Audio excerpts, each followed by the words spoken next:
All right, what's up, guys? Welcome to another MLB The Show 24 stream here on Twitch. I'm NextJG1024, and today we're going to be wrapping up the Tony Gwynn 3000 hit celebration program.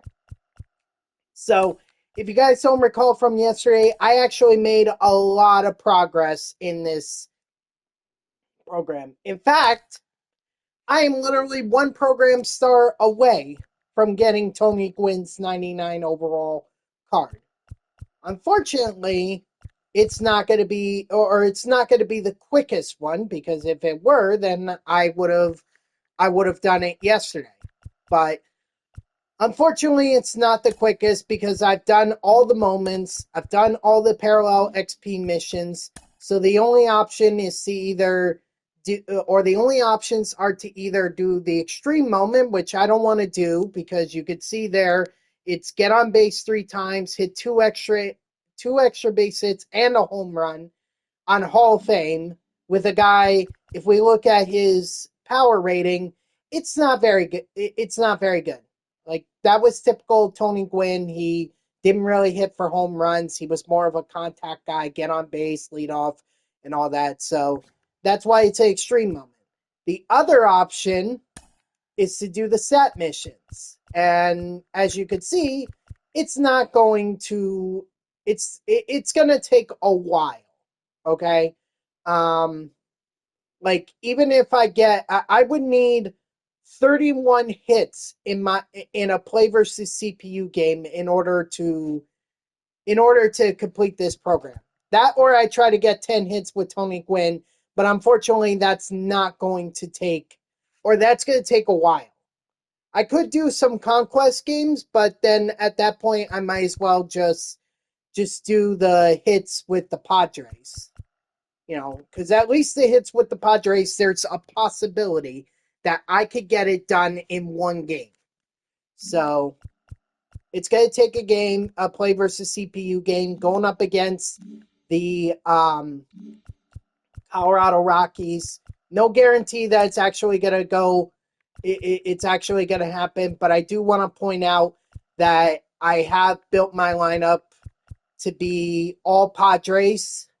So, the way I figure it, the math is, if all these guys were to get at least 3 hits, that would be 27, which would put me 4 short of what I need for what I need to be able to complete this program. Okay, and I know that's asking a lot, because you have Xander Bogaerts, you have Hae-Sung Kim, and you have Manny Machado, and Jurickson Profar. I should point that out too. So that's what we're going to be rolling with. This at least increases the odds that I'm going to get this done. It increases the odds. So let's see. And then once we're done with that, I think it's time we move on to the Hall of Fame programs. We're going to start with Adrian Beltre, since I think I made the most progress with him, or in his program. Yeah, I've made the most progress with him. Ooh, I should actually, hold on, I should check something real quick. Do I have enough? Come on, be good to me. Yes, I have enough. Okay. Well, that's good. I wasn't sure if I did or didn't. I'm glad that I actually have enough, so I'm going to go ahead and open up the second Season 2 collection pack. The last time I went with Derek Jeter, and this time I think I'm going to go with Bob Gibson. So Frank Thomas will be the last collection boss that I end up picking. You know what's funny? I actually have. Oh no! Wait, never mind. I was gonna say I wasn't sure if maybe I had more Season 2 collection bosses than I did, or I'm sorry, Season 2. Yeah, Season 2 collection bosses than Season 2 XP bosses, but it actually turns out I have the same number. Okay, well, Anyway, now the question becomes who do we pick as our pitcher? I'm not gonna lie, I'm kind of tempted to go with Roy Halladay again because I really do want to get Tom Seaver. Excuse me.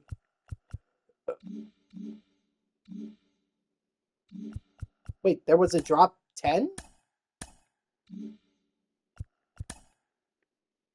No, there shouldn't have been. Hang on. Oh, that was season 1, drop 10. Okay. I was confused. Anyway, sorry. Let's move on.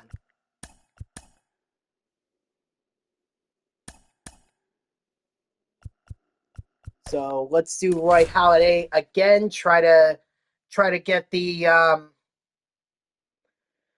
try to get as many strikeouts with him as we can. All right, here we go. The grind for 31 hits is on. And already we're not off to a great start with Tony Gwynn.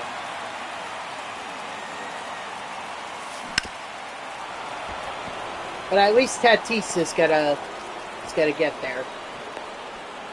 For as much as a BS hit as that was, because I was clearly on top of it, and the fact that I even made contact with it at all is pretty surprising. I didn't realize how low Tatis's steal rating was. I mean, good thing his speed more than makes up for it, but still. Actually, I'm glad. I'm actually glad that I stole that base with Tatis. What up, Dodger? How are ya? Ooh, nice. A home run from Jackson Merrill. Take that.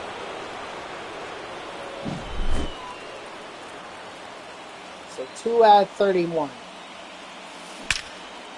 Make it 3.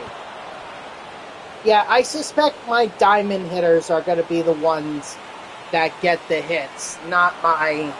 I mean, it's possible the guys at the bottom of the order, Bogarts, Profar, Machado, I'm sure they could all get hits, but it's going to be very difficult. See, like Machado just flied out there. You're doing some rank? Nice. Yeah, I gotta finish up these programs as quickly as possible. If I'm gonna get onto ranked or battle royale, I need to do it quickly. But truth be told, with the amount of cards that I'm at for Season 2 collections and everything, and the fact that I'm gonna have 250 relatively soon, because I'm gonna have Beltre, I'm gonna have Mauer, I'm gonna have Todd Helton. I just honestly don't think there's a need for me to do ranked or to do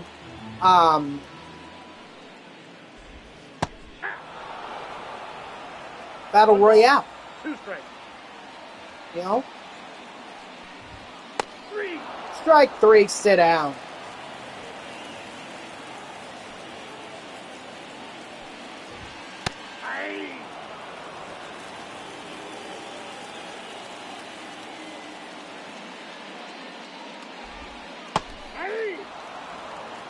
No ball, 2 strikes. And honestly, to me, I think that's it. Just like getting the cards. You know, because don't forget, we have Team Affinity. We have the Team Affinity cards, and there's about 30 of those. So it's not like there's much to grind, you know? Or it basically, it doesn't seem like I need to, you know, take on ranked seasons and Battle Royale in order to get the cards. Whereas last season, that was a totally different case. It was basically, yeah, you needed to do ranked seasons and you needed to do Battle Royale because otherwise you were not getting the collections done. Just doing the ones that have the action figures. The team affinities you're talking about? Yeah, I mean, at this point, that's all I'm doing, too. Like, I've already got the All-Star Team Affinities programs done. Fortunately, I don't think I'm gonna make it to judge. Oh, you already finished.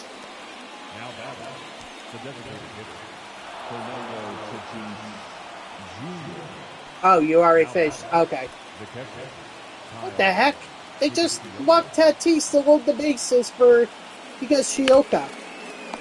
And they got him to ground out. Darn it.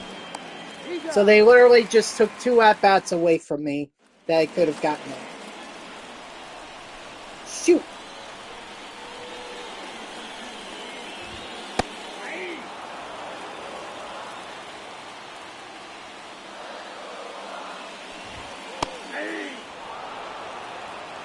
No ball, 2 strikes.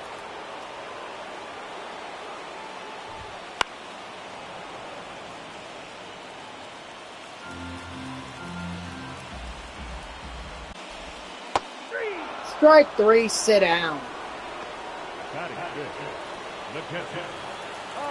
I mean, I'm going to do my best to get to the team affinity. And I think I'll do it. You know, it's just going to take some time.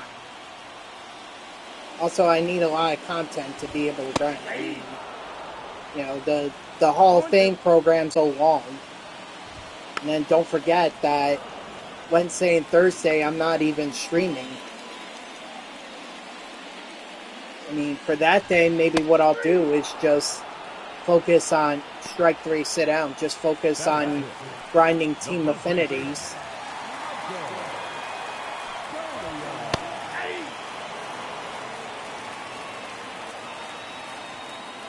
I don't know. We'll see.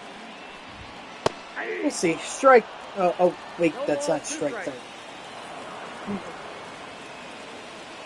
Getting a little ahead of the curve here. Strike 3, sit down. Now, it's strike 3, sit down. Leading off for Long Island, the center fielder, Jackson.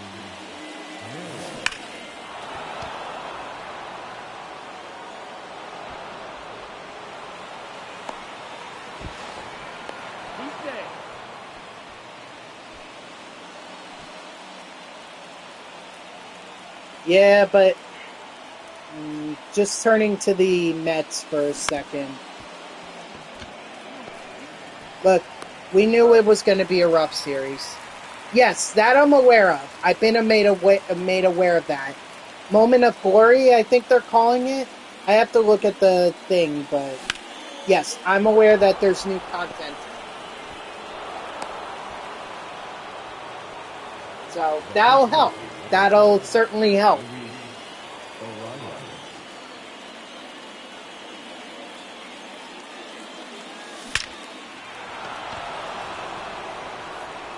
Look, I'm not worried about getting all the Season 2 collection bosses. I'm just worried about getting the programs done before the, I'm just worried about getting the programs done before Season 3 starts.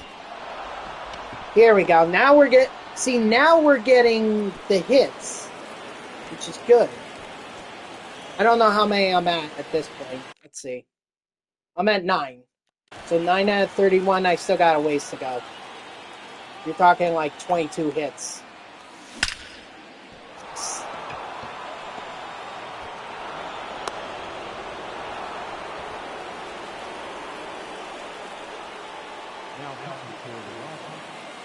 Good for Tony Gwynn?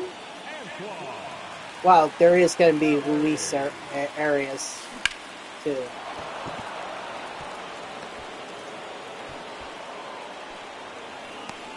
I'm content to just play station to station for,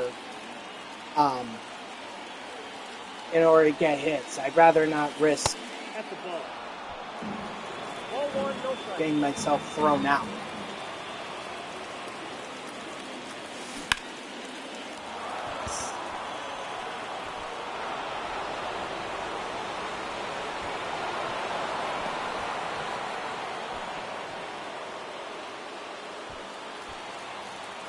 Like I said, this could be the game where I get to 31 hits.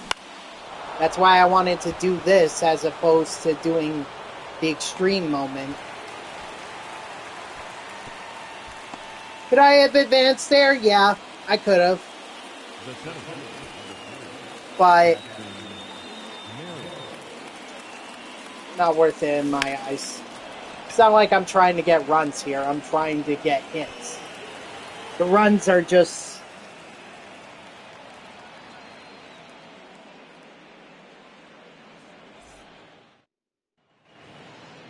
Leading off for the Rockies. runs are just, you know, as a result of the hits. But the priority is the hits. Yeah.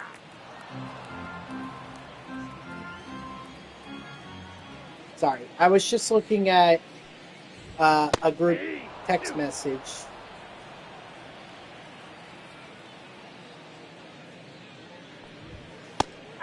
Strike three, sit out. Batting in, the designated hitter. By the way, I am so excited about the launch of the Mets Connect program. And no, this is not anything to do with MLB The Show 24. This is like the Mets loyalty program. I do a similar thing, or NASCAR has a similar program that I've been a part of, and I've gotten like free tickets and gear by doing the program. So, you know, of course I was going to sign up for the Mets loyalty program. And, you know, I think this is great. I wish a lot of MLB teams would do this. I don't know if other MLB teams are doing it, but, you know, I certainly hope they would, because I think that's a great way to get fans to interact more and be part of the experience. Strike three, sit down. What up, Ray? How are you?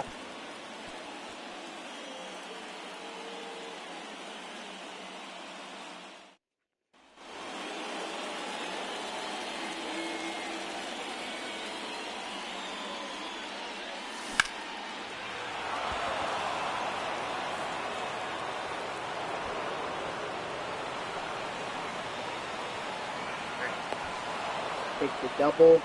Thank you, Jerks and Profar.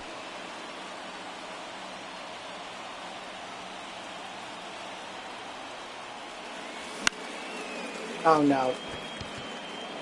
Frick!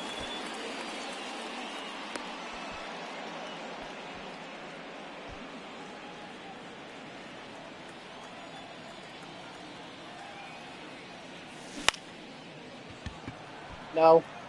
Oh no, it did fall. Good. But I wasn't going to advance anyway. Playing station to station.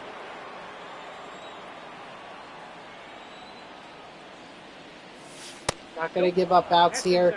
I need hits.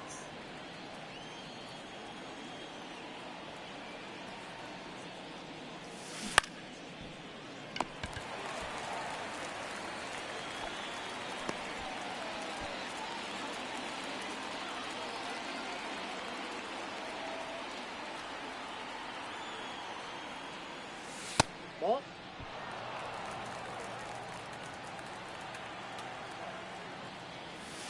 Ball, that's out.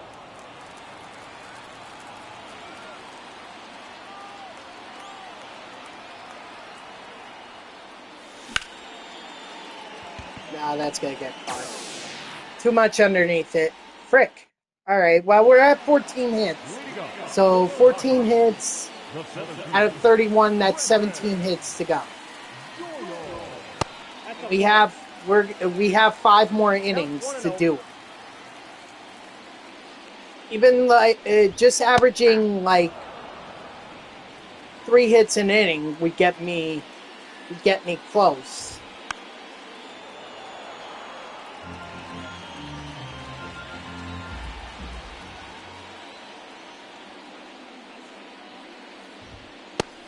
Strike 3, sit down. Now back, right fielder, Charlie Blackman.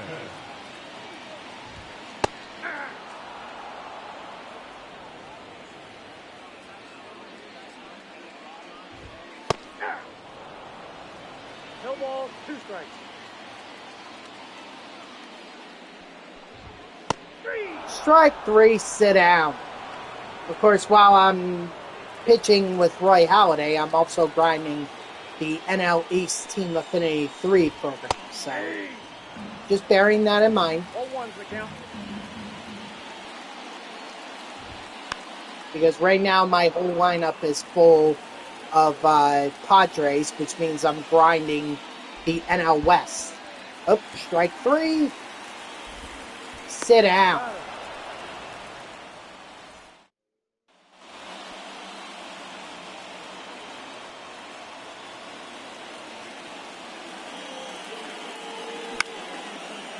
Now that's going to go. Darn it. Darn it, darn it, darn it. Ooh, I do have to remember to buy a ticket to the Mets game this Saturday. I have to remember to do that. So that I could get that OMG t-shirt. And thankfully, with the Mets Connect program, I'm able to get points for purchasing that ticket.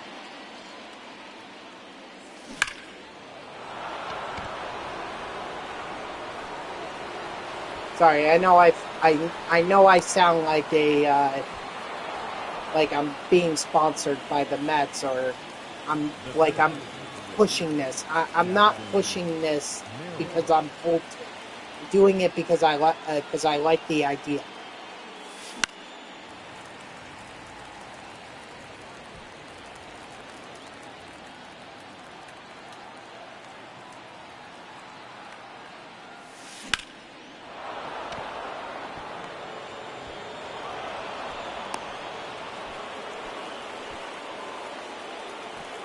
The left fielder of the 10,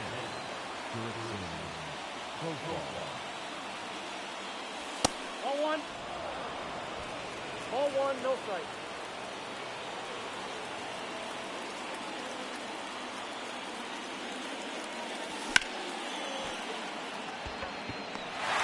No one's going.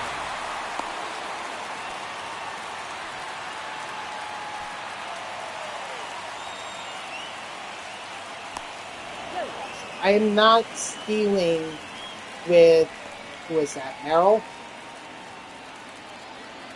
Yeah, I'm not stealing with him, especially with 2 outs. Get over his head. Yes! Unfortunately, the run doesn't score, but it's a base hit. 0-1.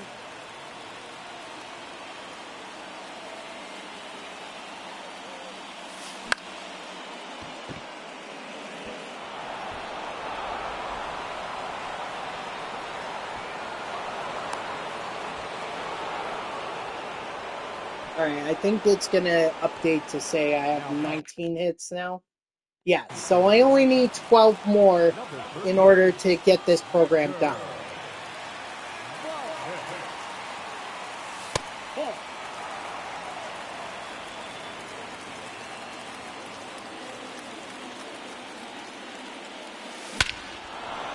Oh, wow. Hey, Sung Kim. Yeah, you got a hold of one.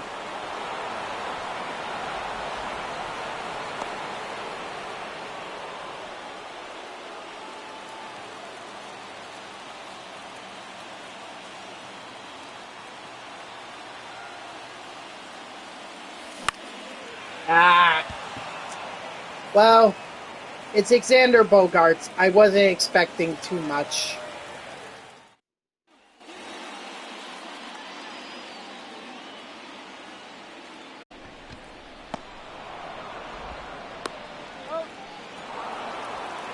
But still, we made a lot of great progress with the hits in that inning. You know, now we're only 12 away from the hits, and the fact that we have 4 more innings, we're still on pace for like 3 hits. 3 hits each inning gets it done. Ball.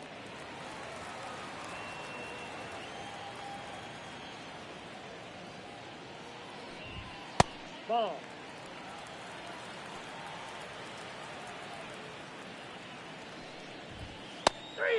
Strike 3, sit down. Now back, the first baseman, Michael.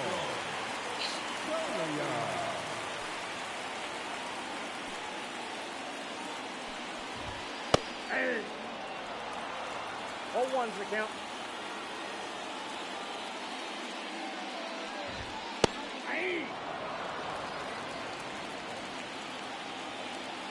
Nothing fastball. And yeah, I know that yesterday I was talking about, or I was praising the whole up and in fastball, low and away off speed pitch and everything strategy for the Blake Snell moment. And you would think that that would be a good strategy for play versus CPU, but I mean the no-hitter moment, that was a difficult moment. Like, there's nothing difficult about this game. This is on rookie against the Colorado Rockies. No offense to the Rockies. So I just don't see the need to pull out that strategy in play versus CPU.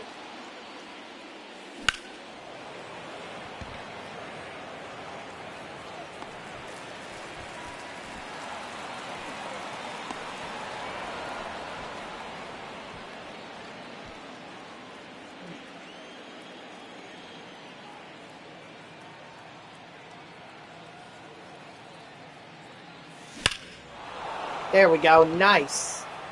That might actually get over the wall. It will.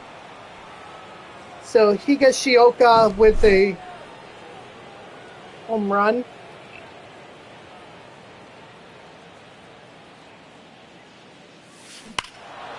And Merrill is also going to get me a home run. Nice. So there's my 3 hits that I needed just for this inning. But I can even add more and just be done with it. Ball 1. Counts 1-0.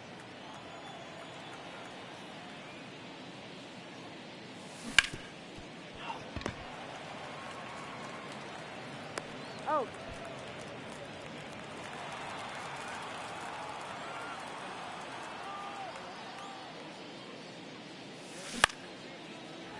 That's going to get caught. Okay, well, we did the bare minimum. That's what's important. Did the bare minimum. Hey. 0-1.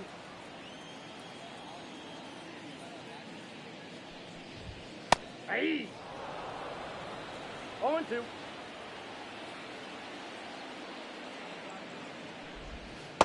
That's out.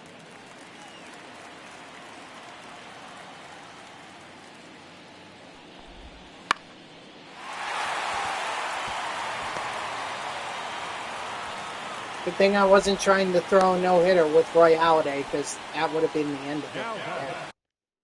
The designated hitter, Jacob. So no-hitter for Roy Halladay. Inside, ball 1. Inside, ball.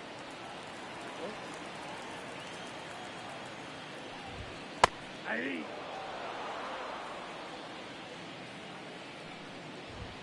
Hey. 2 balls, 2 strikes. Hey. Strike 3, sit down. Number 22,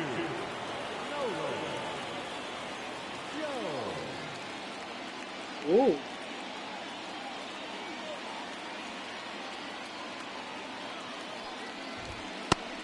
Sorry, I was just looking at the ESPN app. Apparently, Hassan Reddick from the Eagles defensive end that the Jets picked up in the offseason, I guess to replace John Franklin Myers. Well, he requested a trade, and now General Manager Joe Douglas is saying we're not trading. So, you know, and this is over the dispute with his contract. Like, Reddick wants a contract, but the Jets are not willing to do it because they want to see what he can do, and he's refusing to do anything. So it's kind of like the two sides are at a standstill because one wants to get paid without showing what he could do, and the other side doesn't want to pay until the one party can show what he can do. Well, unfortunately, because Roy Halladay gave up because he gave up that home run, he's no longer of use. Not of use, but I'm not gonna put him in the game. So let's see, who can I put in?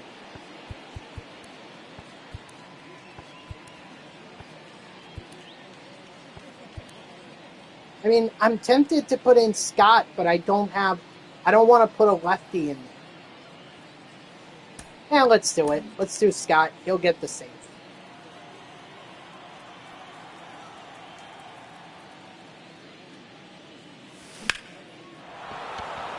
Okay.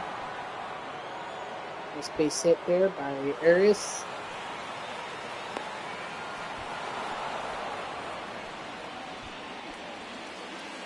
Sorry.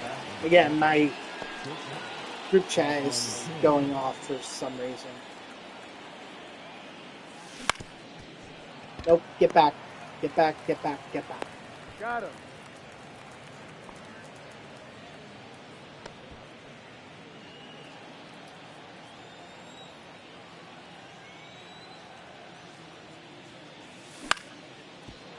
Nice.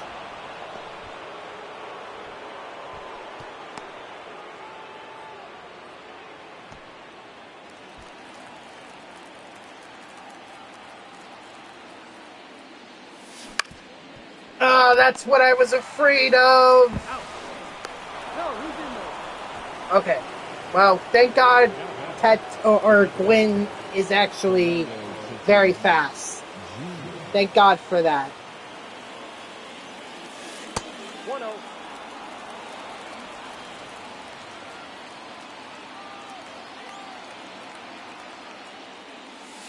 Ball 2.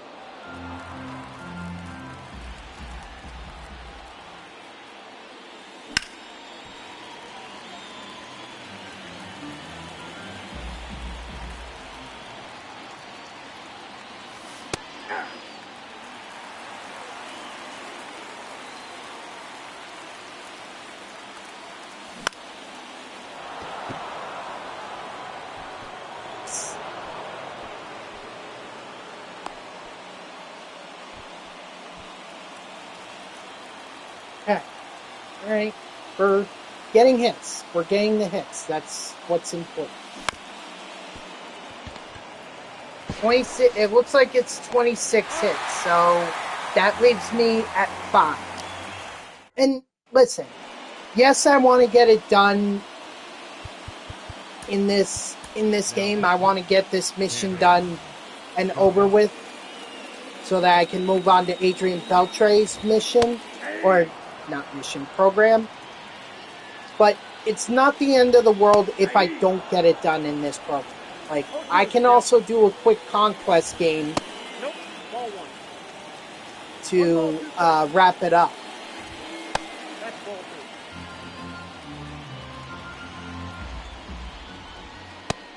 Strike 3, sit down.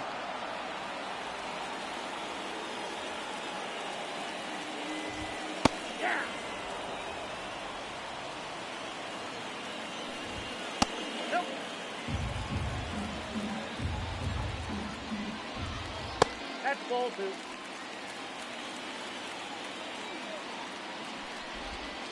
Hey. 2-2 the count.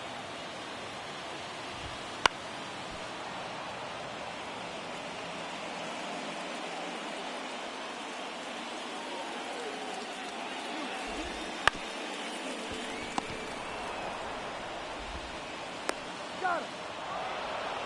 Sorry, I just have an itch Now batting, catcher, on my eyelids. Diaz.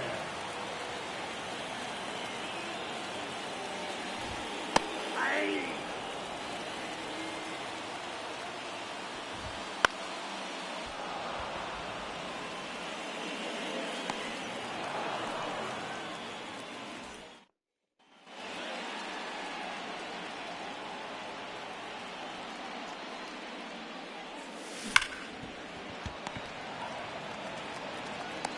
I certainly don't want to end this game with 5 hits to go.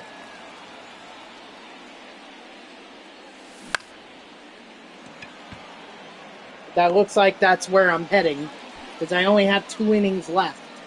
Well, you know, actually, after this inning, I only have 1 inning left.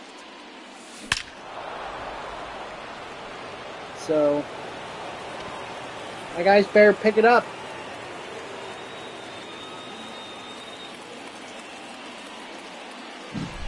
Machado, thank you, but we're still 4 short.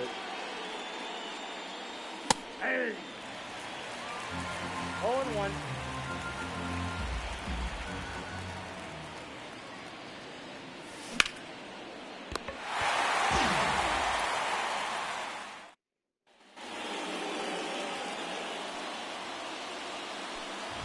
Sometimes innings like that happen.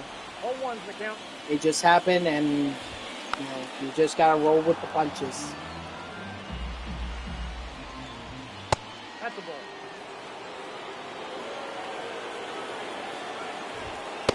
Strike 3, sit down.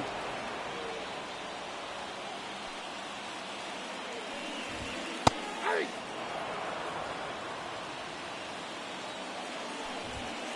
Hey. No balls, 2 strikes. 3. Strike 3, sit down. Hey.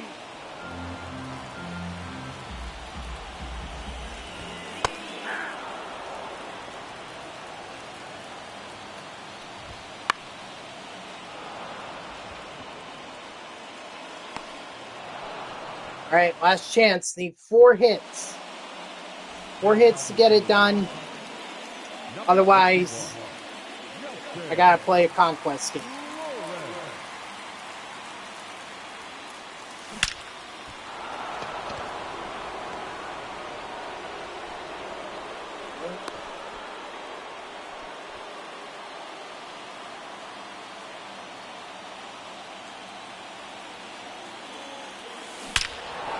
Yes. 2 hits down. 2 to go.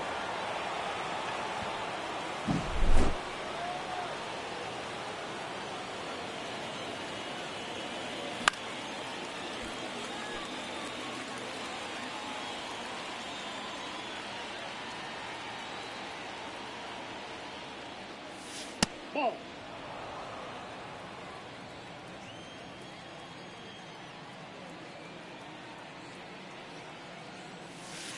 That's ball 2.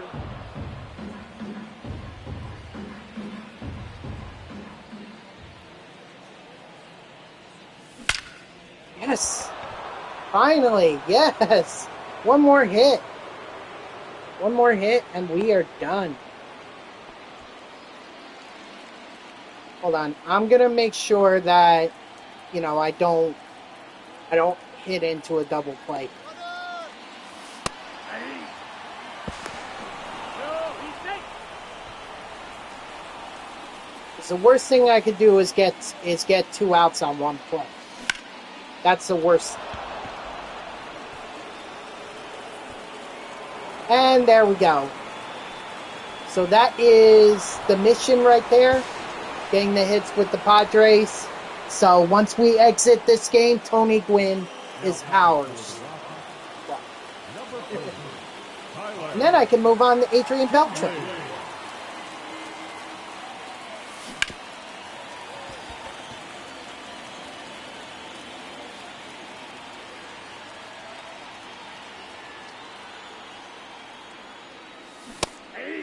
Yeesh. 0-2.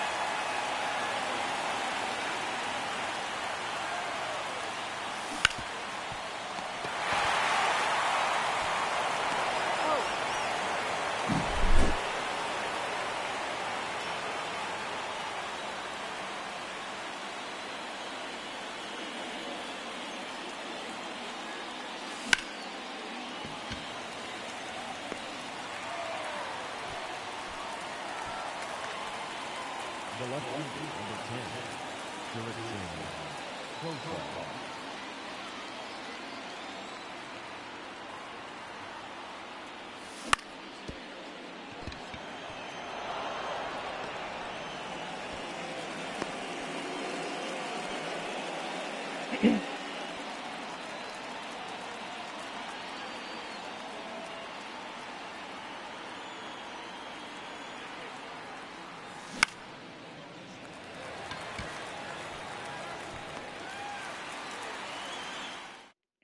All right.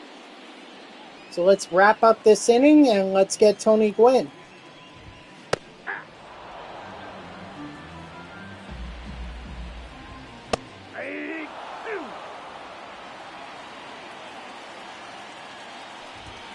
Nope, outside.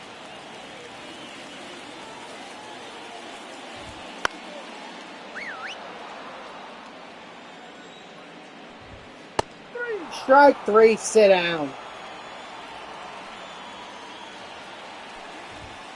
Yeah. 0-1. 1-1.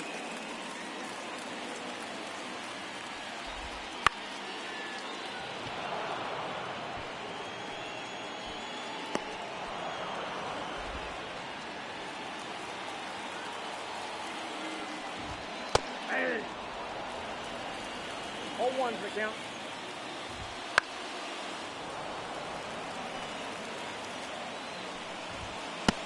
Strike 3, sit down.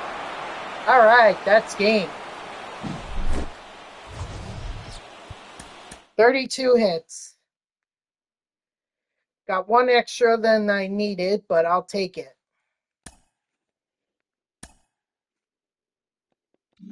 And Roy Halladay gets up to tier 2. So good for him. Yep, there's Tony Gwynn. 2 ball and is a habit packs, 2 unlockable packs, and one of the action figure packs as well.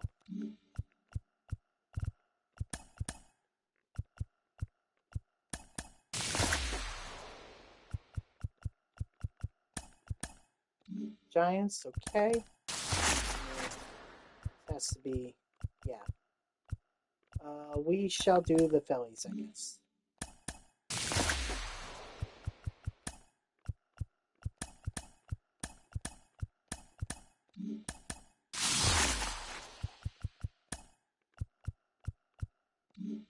All right. Let's see. I think I'll end up picking Trevor Hoffman only because I want to get the pitchers. The pitchers usually get a lot of XP from me. Okay, so that's the Tony Gwynn program done. Not relatively hard. It's just some of the stat missions are like they could be what's the word I'm looking for? They could be it could take a lot of time, basically. You know, the XP missions, not really, because you could get All-Stars done, you could get Tony Gwynn done, you could get the Padres done, like, that's nothing. Moments are nothing, it's merely just the stat missions that are the pain in the butt. Alright, so now we're going to move on to Adrian Beltre here, so, let's see. We don't need to do Rangers anymore, I've already got the Rangers done. Looks like we had some Red Sox, so we might as well work on the Red Sox. Let's see. Holy mackerel. Defeat the Texas on Hall of Fame? I mean, I think I could do that. I do believe I could do that.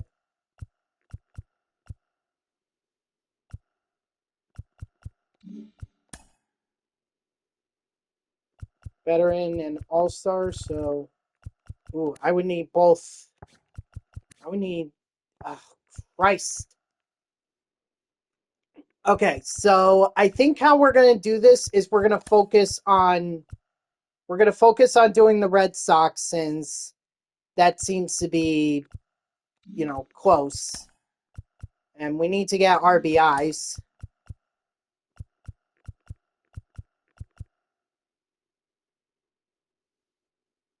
Wait, which one is veteran and all-star? Okay, Red Sox is all-star Beltre. Veteran is Mariners Beltre.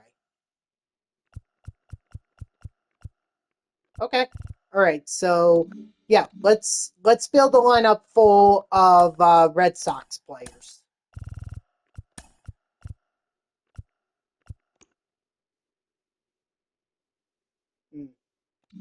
Unless...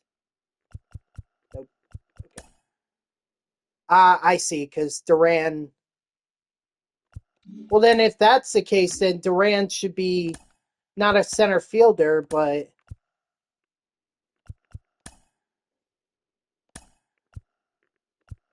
a left fielder, since that is his natural position. Okay. Yeah, no one at third.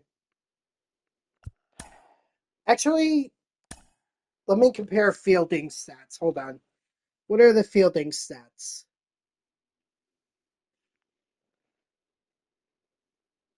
Okay, then yeah, we're definitely going to put Devers at...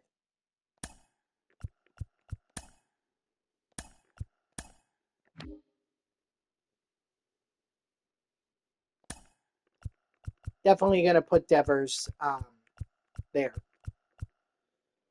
Let's see. So that is the lineup there.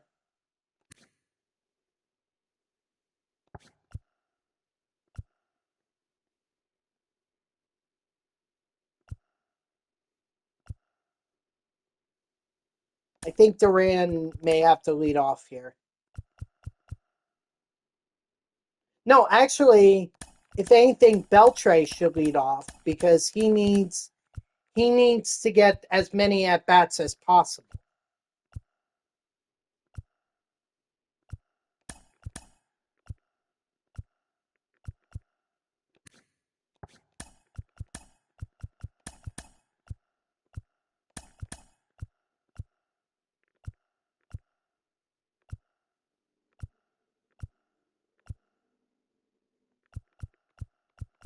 Okay. Oh, wait. What do I... Actually, the way that I'm going to tackle this, so I'm going to work on another XP mission while I'm doing this. So I could do Dodgers, Mariners, or Rangers. And I only need 250 XP with each of these teams. So what I'm thinking is maybe do 3 innings with each pitcher. Do like a Dodgers pitcher, or a Mariners pitcher, and a Rangers pitcher. Let's see.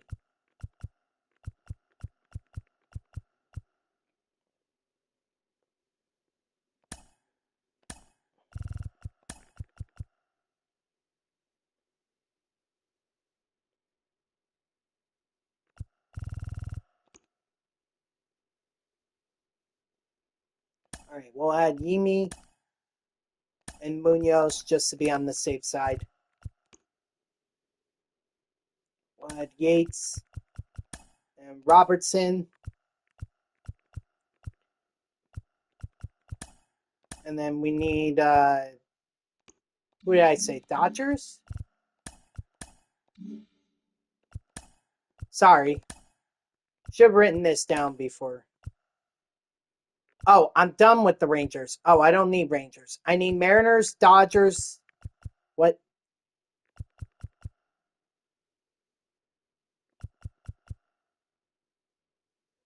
Oh, I see. Okay, that's repeatable. That's a repeatable thing.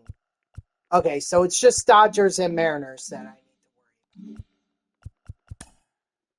Got it. Okay, so then I'm going to take out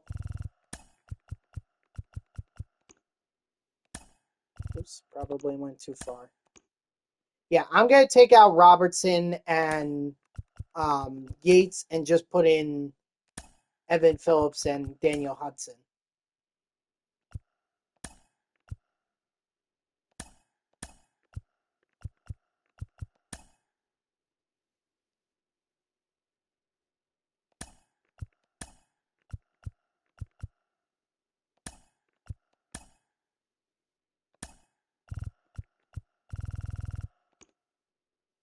A's. Okay, so I think the Mariners are after this.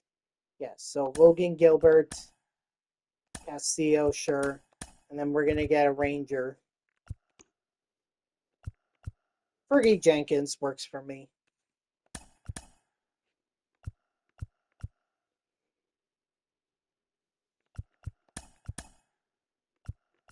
All right. So, taking a look here. We have our lineup set. We have our rotation set, our bullpen set.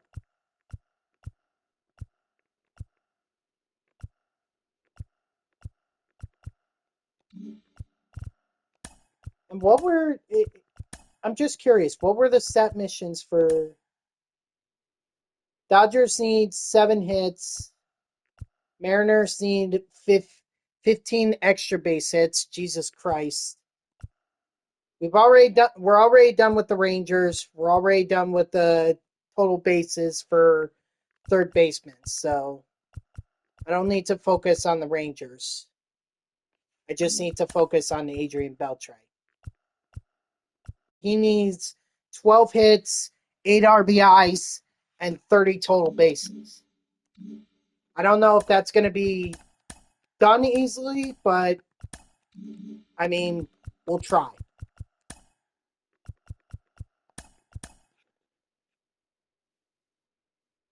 Oh, let me make it clear here that now we're doing the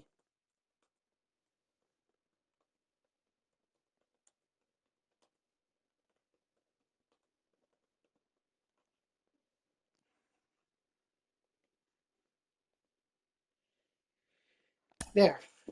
Whew. All right, so let's see. Do we start out with the Dodgers or the Mariners? I think I'm going to go with the Dodgers because I know I have veteran Adrian Beltre sitting in my collection. So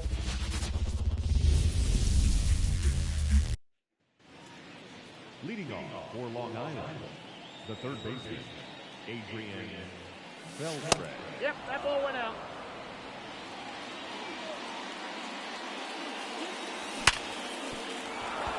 attaboy, Beltre.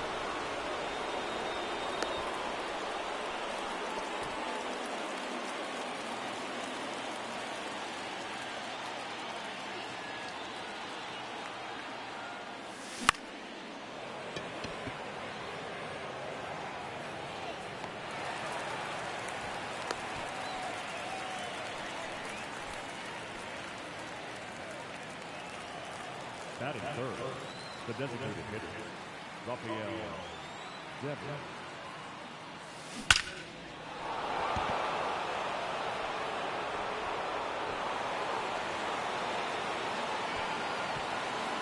Nice.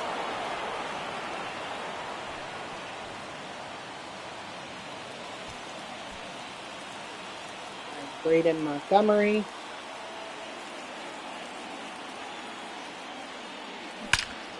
Nice. 3 RBIs right there.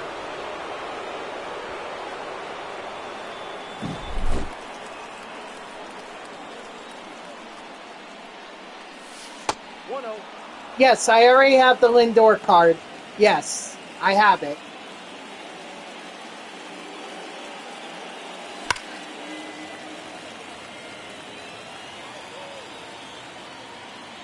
All the season awards programs are done.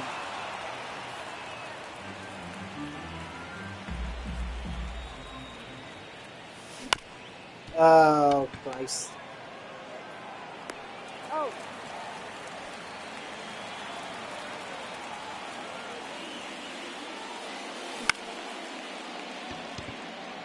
Oh, you're asking if I tried it yet? No, I haven't.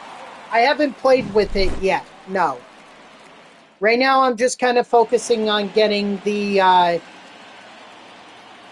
missions done. Ball one. Or not the missions, the programs, the offline programs done. And right now, that doesn't include anything that would Outside, require Francisco Lindor's help. Excuse me. Ball, that's out. Hey! Helpful. Strike 3, sit down. Hey!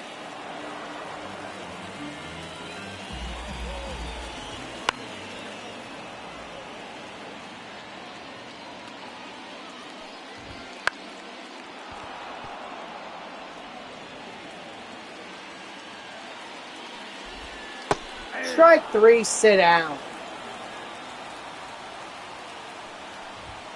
Ball, that's off the plate.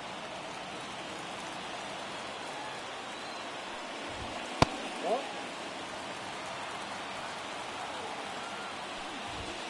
Hey! 2-1. Hey! 2 balls, 2 strikes.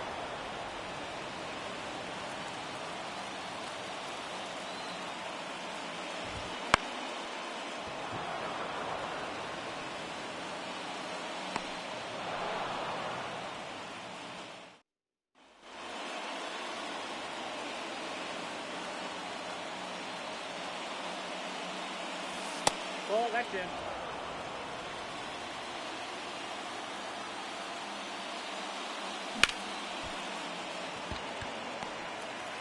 Well, I'm not going to get RBIs that way.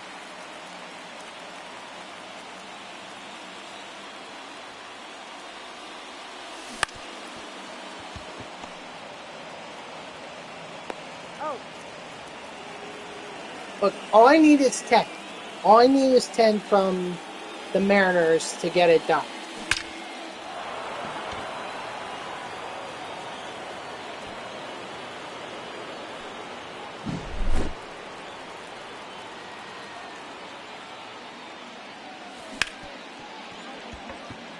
Nice, Beltre. Well, I'd like to see you get extra base hits.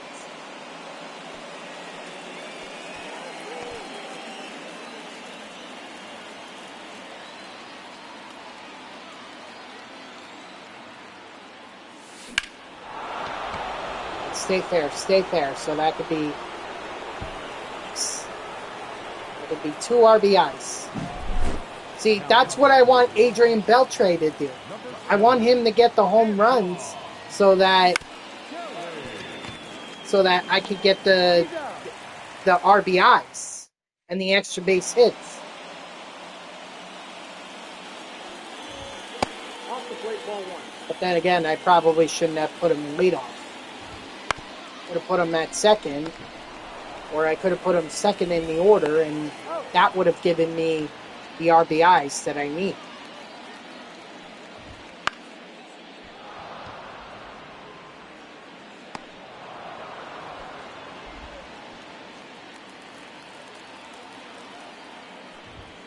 Ball 1. Ball in. Ah. 2 balls, 1 strike.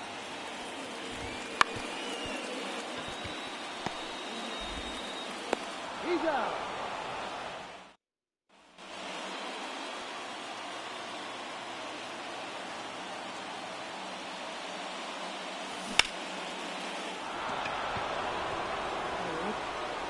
Nice.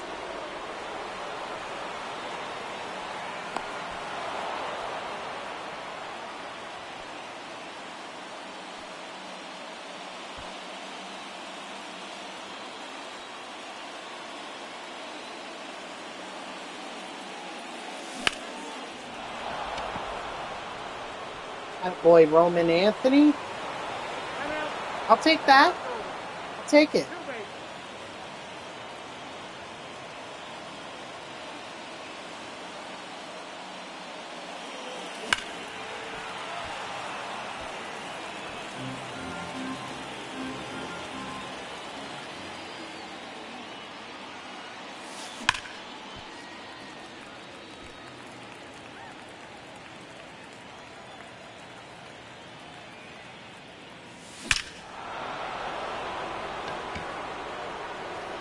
Nice, Tristan Cassis.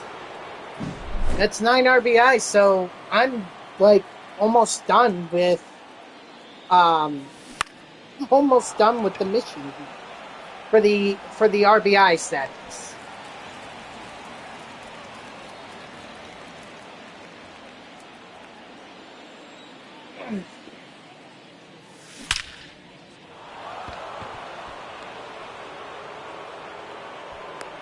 As long as I avoid the double play, I have a chance to get an RBI with Adrian Beltre. Counts 1-0.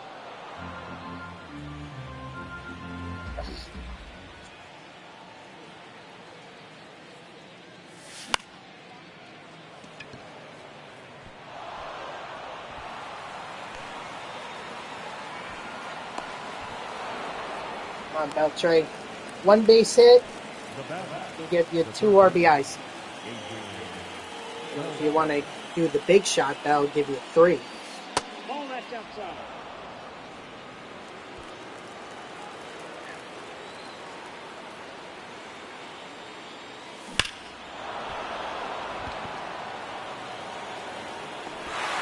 Okay, I guess 1 will suffice. Gotta make some progress somehow. By the way, that was all the RBIs I needed from the Red Sox to complete their mission. So that mission is done.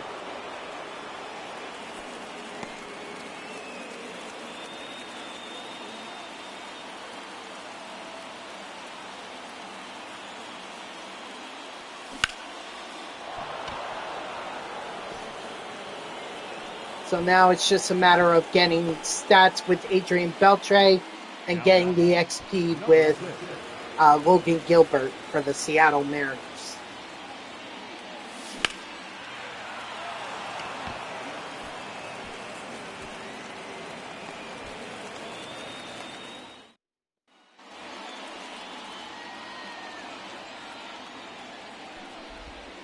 Aye.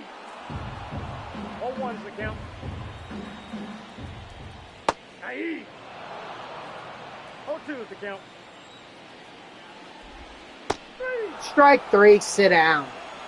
Oh, I'm sorry, not Logan Gilbert. It was Tyler Glasnow with the Dodgers. Aye. That's right. 0-1. I went with the Dodgers because Beltre doesn't have a Dodgers card.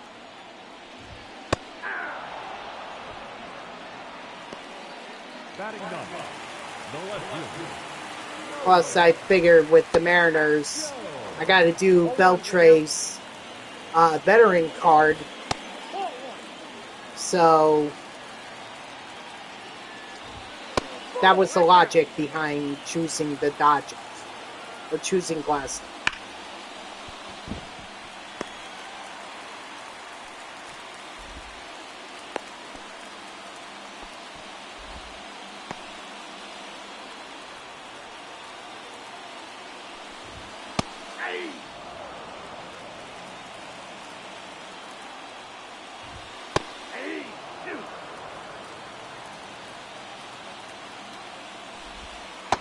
Strike 3, sit down.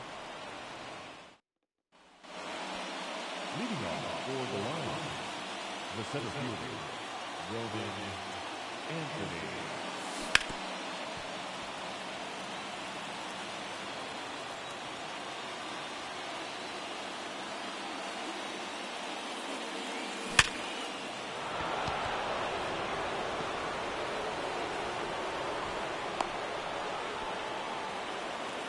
Now batting, the first baseman, Christian Thompson.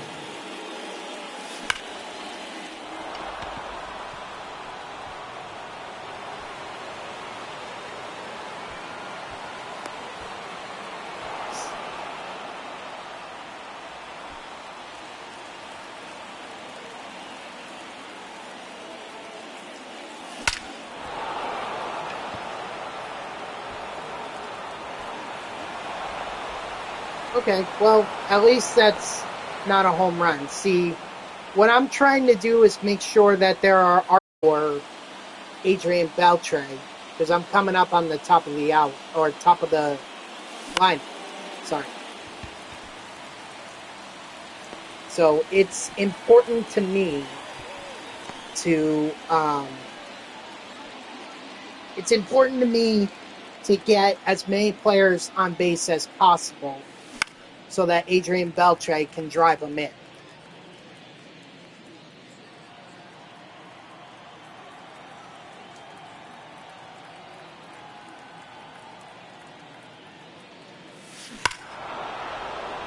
That is not helpful, said Dame Rafaela. That is not helpful.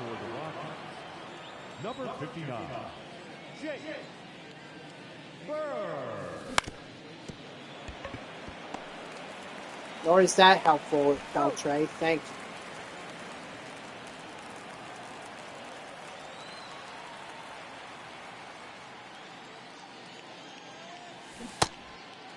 No. What do you got? I knew I didn't go. I knew.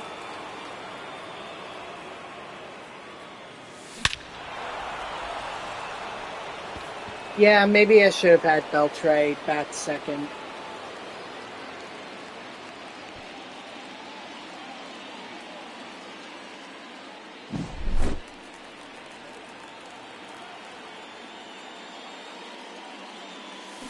Inside, ball one.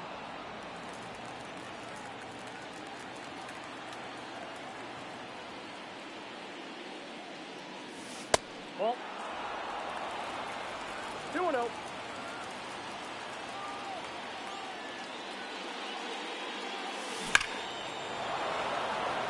Yes, thank you, Devers.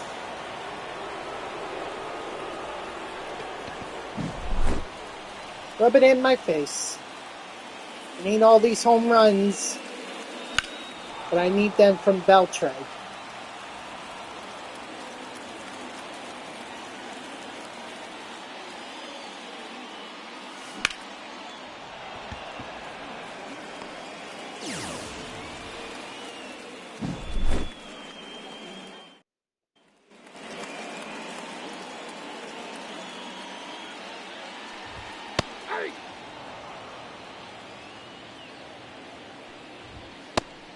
At least the No balls, 2 strikes. at least the Red Sox mission is done. Stat mission. So we'll keep Adrian Beltre in. I think the next thing we're going to want to do is go with the Dodgers. Get their stat mission done. Strike 3, sit out.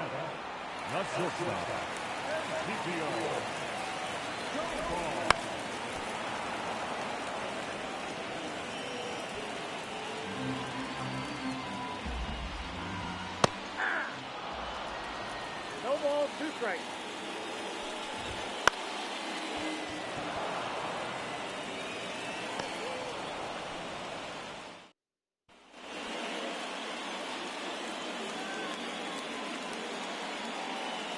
What up, Grayson? How are ya? He's out. Now batting, the first baseman, Christian Thompson.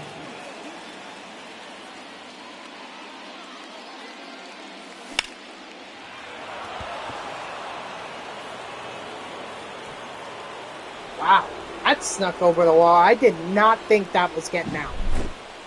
Now pitching for the Rockies, number 61, Justin Lawrence. Great, just got out of school.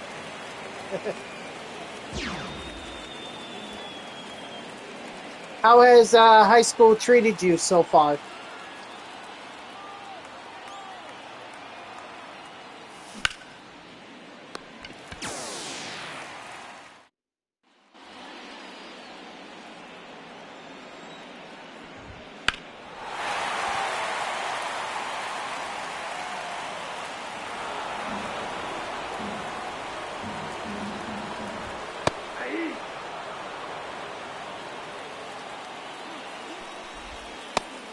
Strike 3, sit down.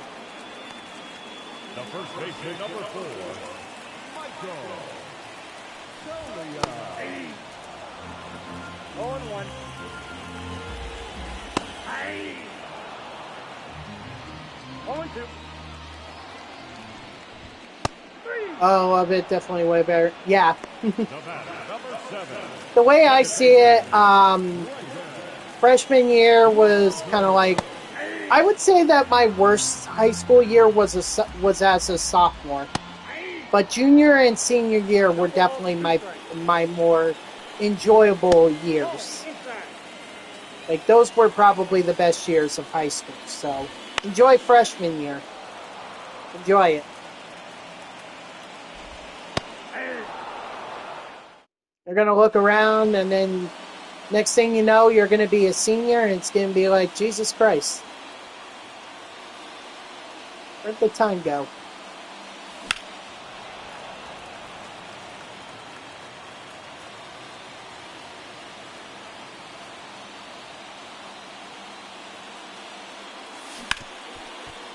Thank you, Sedane Rafaela. That's exactly what I needed.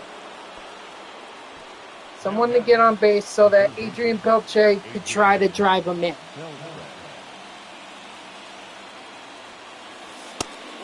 But I know that the pitchers are going to try and induce a ground ball. So not exactly an idiot.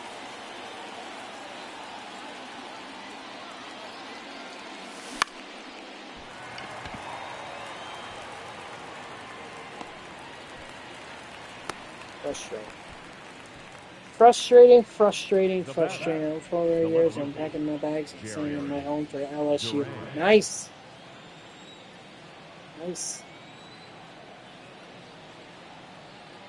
Well, at least, at least you know where you're going to college, so you can enjoy yourself in terms of high school.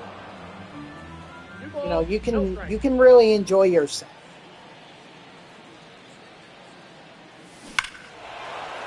Because I can tell you that, you know, I personally worried about where I was going to college. It was like, I thought I was going to go to Penn State, you know, because I loved the football program.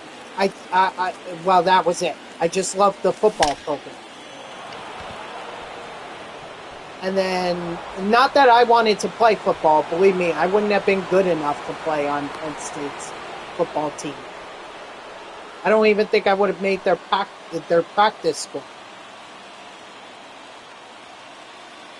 But then the whole Jerry Sandusky scandal happened, and then it was like, okay, well, I'm not going to watch a program struggle for years to get back to where it was supposed to, where it could be.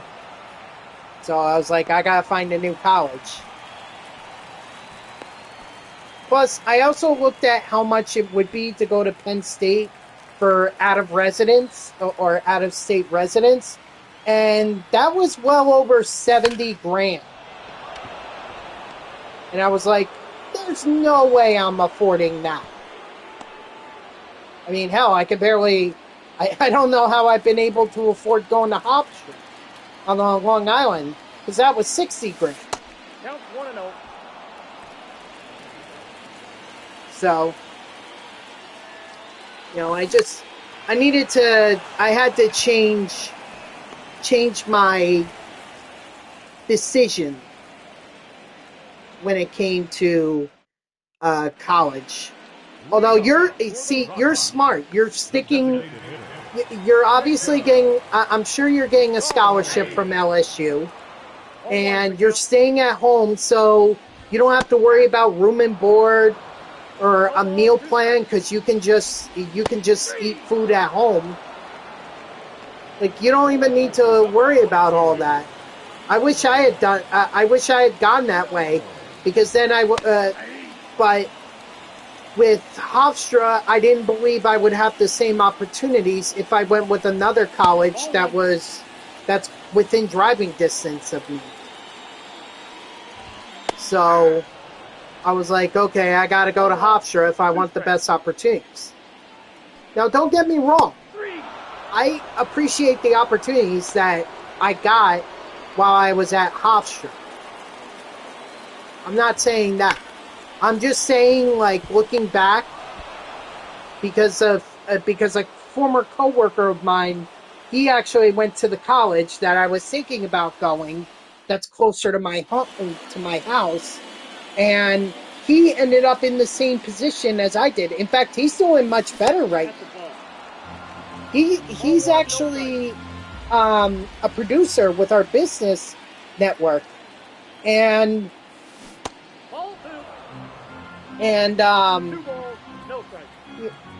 you know, not only that, he also interned with Z100. Like, Z100, for those that don't know, Z100 is like the top radio station in New York City for like all the new songs. All the top new hits that are out there, you're going to find it on Z100 if you're in the New York City area. I've been listening to Z100 since I was a young boy. And, you know, he got Z100. He interned with Z100. He got to be at my workplace, which is pretty prestigious. And now he's a producer for business. It's like, it's amazing.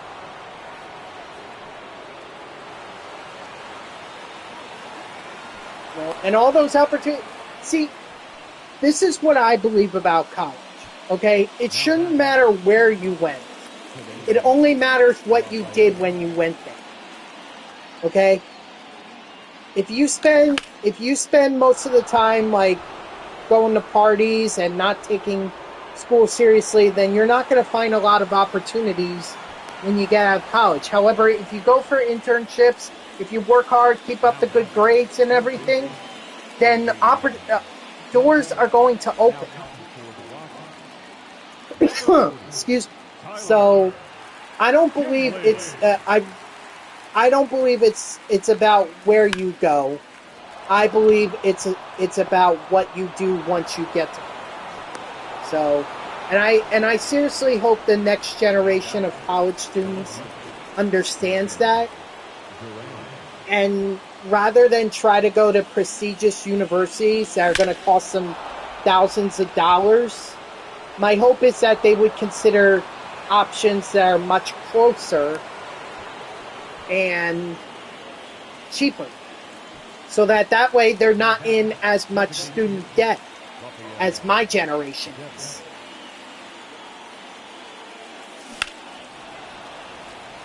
You know, that, and this whole, you know, the whole student loan forgiveness thing, if it were to happen, and honestly I don't think it's gonna happen,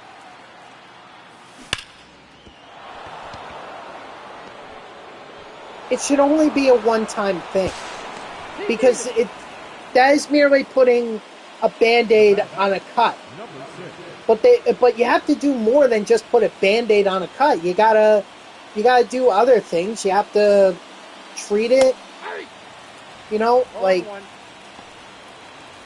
let it be a one-time thing. And then what my generation should do is teach the younger generation about looking into opportunities or looking at closer and less expensive options, so that way student debt doesn't kill them. You know?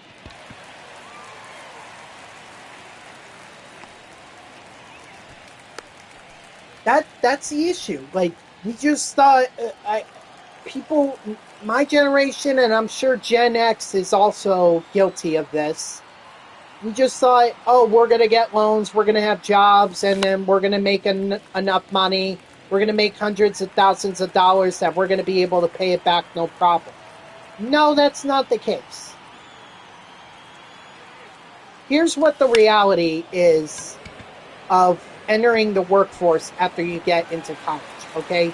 You're not going to get the most prestigious job in the world, okay? You may have you're not going to get the best job in the world coming out of college. You're probably going to get one of the sucky jobs. I'll put it that way. Actually, I'll put it another way. The crappy jobs. Or the crappy shifts. You know, you're going to be a freelancer to start out. And then you're going to have to take every shift that you can. And in all likelihood, it's probably going to be at inconvenient hours. Overnights, early mornings, on the weekends, that kind of stuff. And you're probably not going to get paid a lot of money to start out. You know, if you get around 40 grand, I think that's about the starting wage. People say, "Oh, that's not fair." Well, that's the reality of it. Because there are a lot of college students who would love to take that opportunity because they need money. You know, they're not going to work at a pizza restaurant, or they're not going to work as a pizza delivery person or work at McDonald's forever. They didn't go to college and got a degree and put themselves hundreds of thousands of dollars in debt just so that they can work at McDonald's for $15 an hour.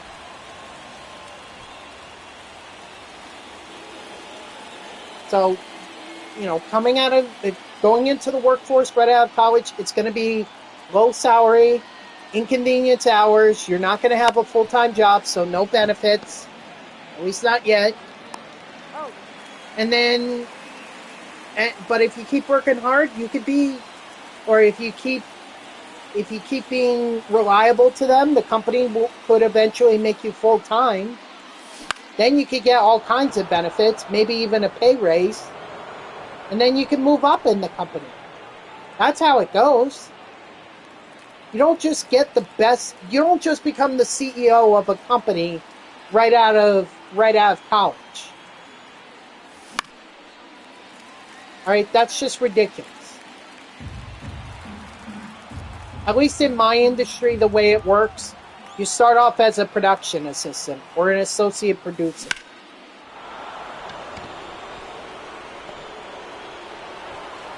And you get 40, maybe 50 grand. Maybe. And then you work overnights, or I've worked overnights. I've worked weekends. So I'm not talking, I'm talking straight from experience. I don't want this generation to get fooled into thinking they're going to get the most prestigious job once they get their college degree. That's not the case. That's why internships are so important. Internships open up opportunities. You know, not only can you go to an employer and have that on your resume and be able to talk about it, but if you actually go to that company that you interned with, if you want to get a job with them, you know, at least the front door is already there. It's already open. You just got to walk through. That's exactly what happened with me. You know, my company gave me 2 internships. I could have had more than that, but I got 2 internships, and they hired me right out of college.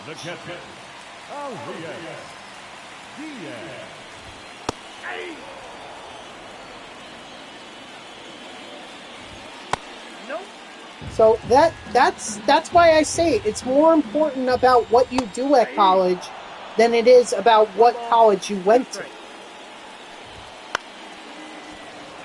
So much more important.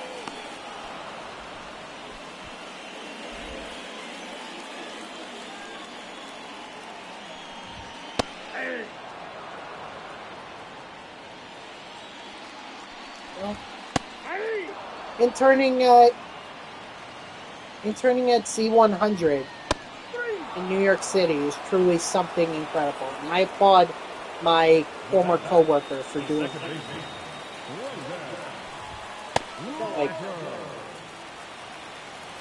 Like I said, I'm not saying the opportunities that I got at college weren't great. Like I got to be a beat writer for the New York Jets during the 2017 NFL season.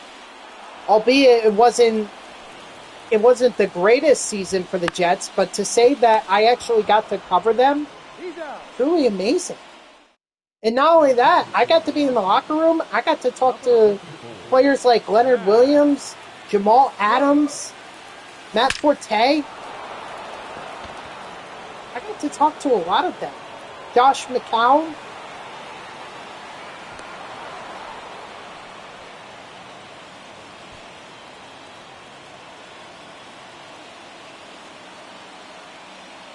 And yeah, my college, you know, would that opportunity have occurred if I were at the college up at my nearby my house? Maybe not. I mean, as far as I know, I applied for that internship twice, got it on the second time, and the first time, the guy that was doing the internship, he was looking at a lot of Hofstra people.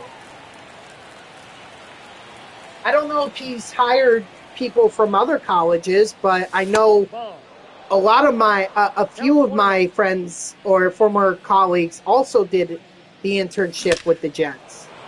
So,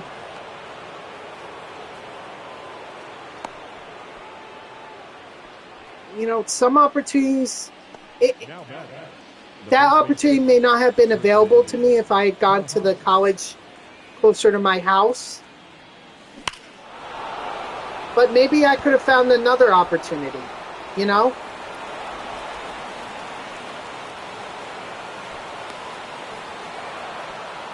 Maybe I could have been with a local newspaper of mine and been interned with the sports reporter, and I could have gone out and covered the Jets. Maybe the Giants. I don't know.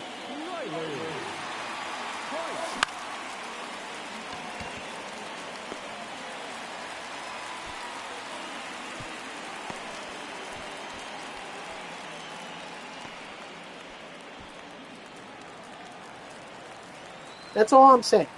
So I hope I hope the next generation of college students are way smarter than my generation and even Generation X when it comes to student loans. I hope they're a lot smarter.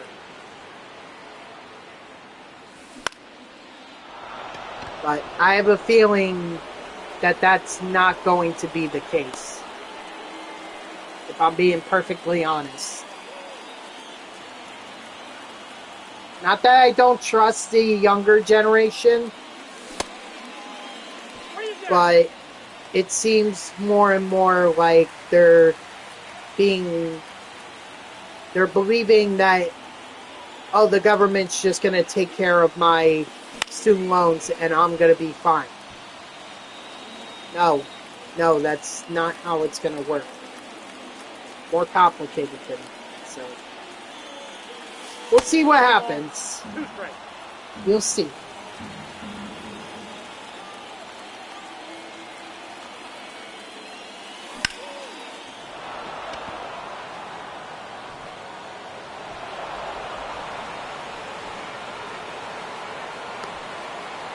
But the way I see it, college is about what you make of it, not where you go. Third baseman, Adrian Beltre. There we go, finally. An extra base hit for Adrian Beltre. And a couple RBIs, too. So, I know he's had like 3 singles and a double, so that's 5 total bases. He's had, I want to say maybe like 3 or 4 RBIs. And that was his first extra base hit, so.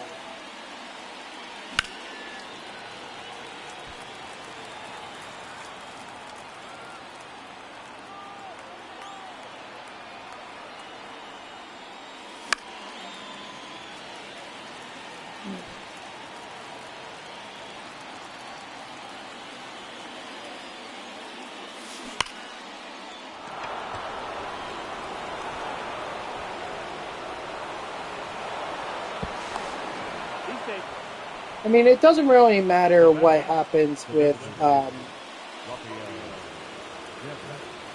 doesn't really matter. You know what? Forget I said anything. I don't know what I was trying to say.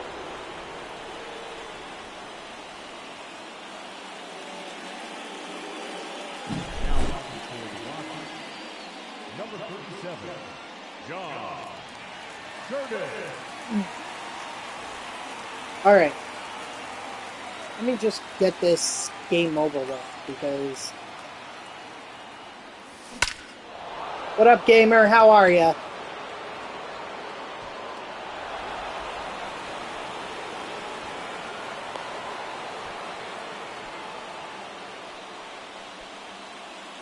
The batter, the center fielder, Nice. Nice. Yeah, clearly I'm trying to work on him. The first baseman, 97 out of 97. I don't think I'm going to P5 him. I don't think I have the time to be able to do it, especially since I want to focus on getting Joe Mauer and Todd Helton. But, you know, maybe one day I can get another P5. It's just unfortunate that my PlayStation overheating, you know, made me lose like 3 weeks. I'm not completely behind the 8 ball, but I definitely have a lot of progress to make up. So the good news is that I just reached the second Season 2 collection pack. So, you know, I'm only 20 cards away from getting the third and final one. And then all that's left to do after that is just get to the final XP reward path boss, which is Chipper Jones, and then I should be all set for season 3.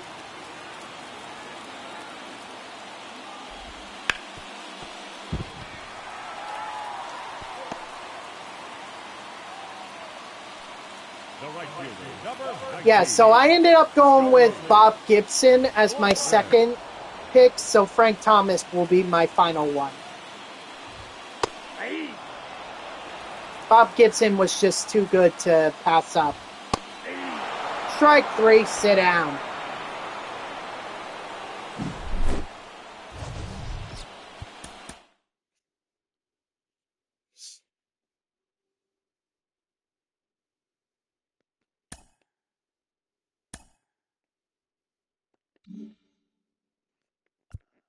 Yeah, at least, ooh, I got 2 of them. Nice. My season 3 wild cards will be Jimmy, Chipper, Bernie, and Posada. Wow, so you're not even going with Griffey. Interesting. All right, so let's see where we're at in the program. Yeah, I'm at 29, so gained like 4 stars.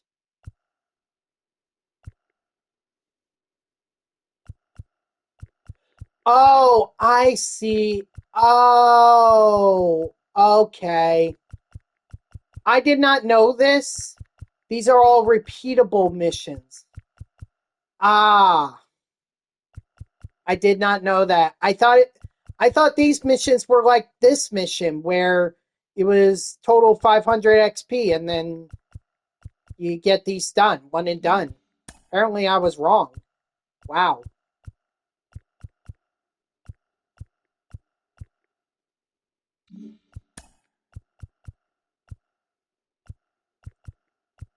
Oh, okay, so I just needed hits. I thought I needed, like, extra base hits, but no, it's hits. Okay, that's good to know.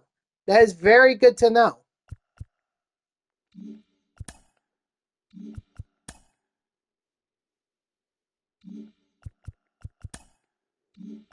Ugh. Only 5 program stars for the extreme moment? That doesn't sound like it's worth it to me.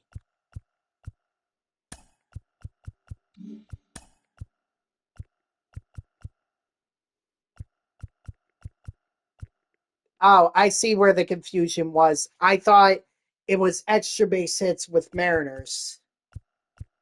That's where my confusion was.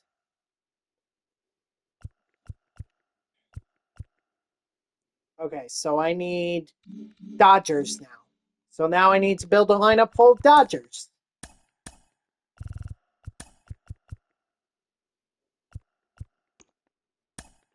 That's Padres. Dodgers should be, yeah. And I didn't go with Teoscar Hernandez, so. Ooh. Yeah, I guess. Well, actually, Kevin Lux, Lindsay. We're gonna keep Beltre where he is. Yeah, so let's do Mookie and Wright, Max Muncy. Actually, can Max play? I mean, Tommy Edman is not really a bad option. I just don't like the live series.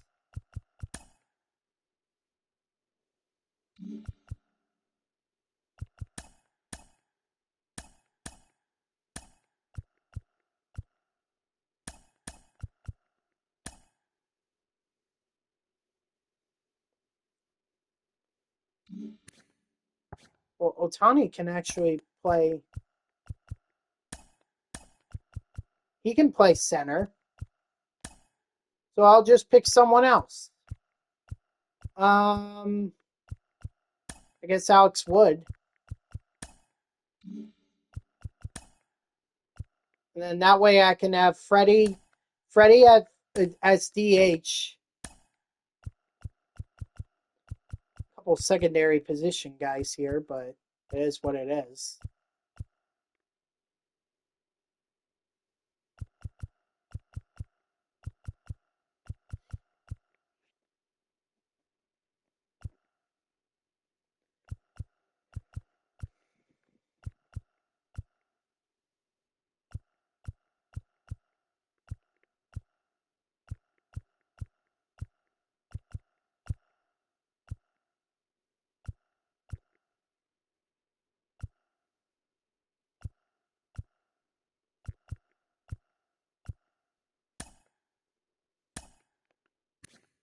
Hold on.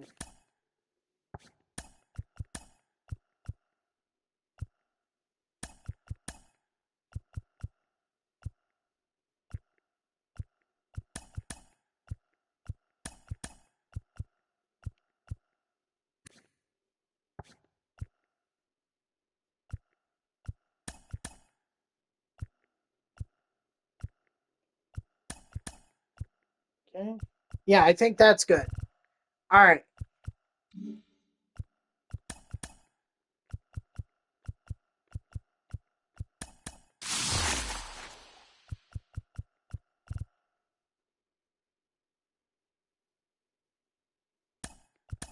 Oh, that's good to know. I mean, I'm already getting 2 here, or I'm getting 2 more of the action figures from here, so go with David Ortiz and Cal Ripken.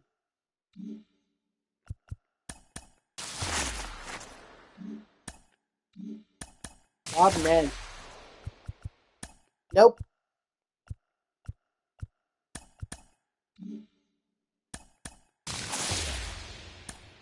3,000 subs. I'll take that. What's up, Pyranius?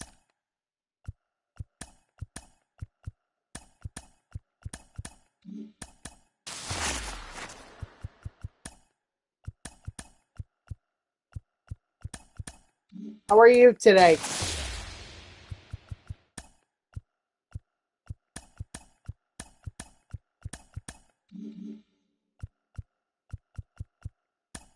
Where am I at with with the team affinities?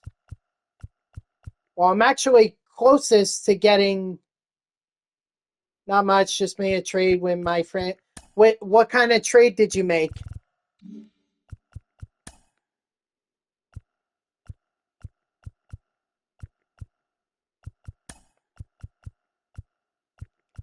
Holy mackerel. Wow, 35,000? Holy wow. Dang, man. I should have finished up on the Padres. That's like 35,000. That's 35,000 that I'm missing out on. Holy crap. I did not know that. Roberto Perez and Emmanuel Valdez for Jonathan India. Okay. That's a pretty solid trade. Jonathan India is a very solid player.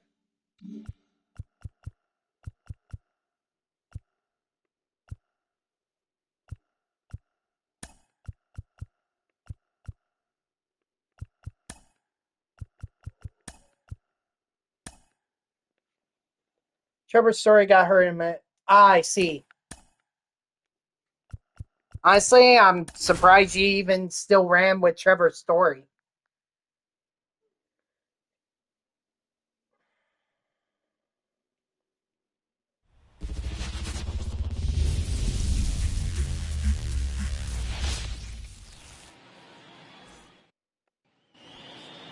Leading off for the I made a Lions, similar trade in my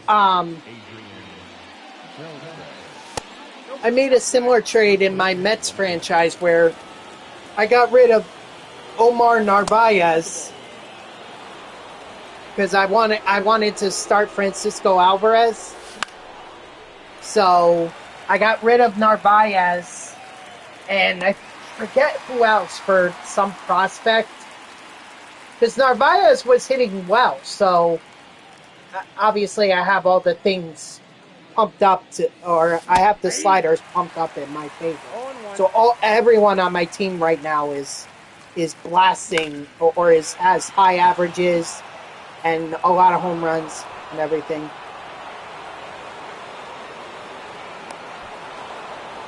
I want to trade for a better catcher, but there are no good substitutes besides going and getting an all-star catcher, which I don't. Okay. Have you considered trying to develop one of the prospects? One of the catcher prospects? Have you considered that? 2 balls, no strikes. You know, play with them in the minors, kind of make them look like freaking heroes, and then get their averages bumped up so that their overalls go up.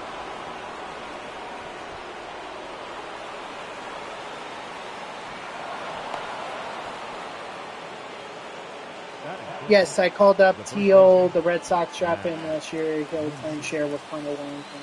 It's good. I like this year, but this last year is well, that was good. Well, I mean,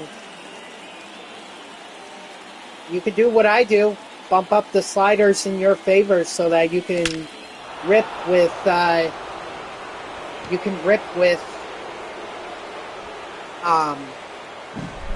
long.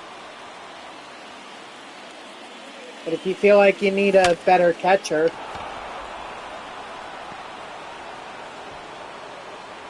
I just don't know how realistic you're trying to make this franchise. If it's more about trying to be realistic and really being in the long haul for franchise, then don't do what I'm doing. But if you just want to win a World Series with the Red Sox, then okay. Ooh. All right, so you want it to be as realistic as possible. Got it.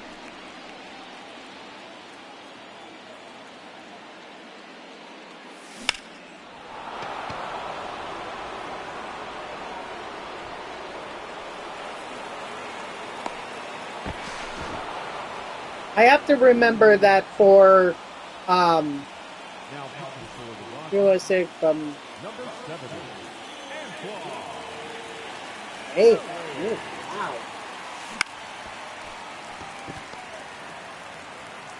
Well, that's good that you rip on Hall of Fame. I know I can't rip on that. I could do fine on All-Star. I could do fine, but on Hall of Fame, I think that's just too difficult for me.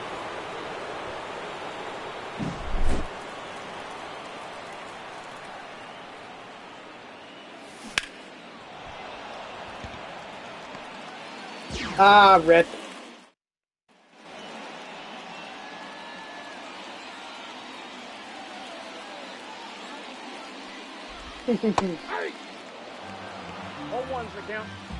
So wait, do you still have Chris Sale on your team, or is he in Atlanta? I don't remember if the Red Sox traded Atlanta or traded Sale to Atlanta before the season or in like May or whatever. I have long forgotten. Oh, he is in Atlanta. Okay. I didn't remember if the trade happened before the season or not. I really didn't remember.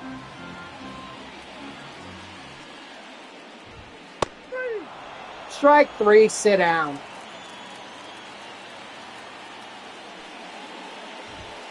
Ball, that's inside.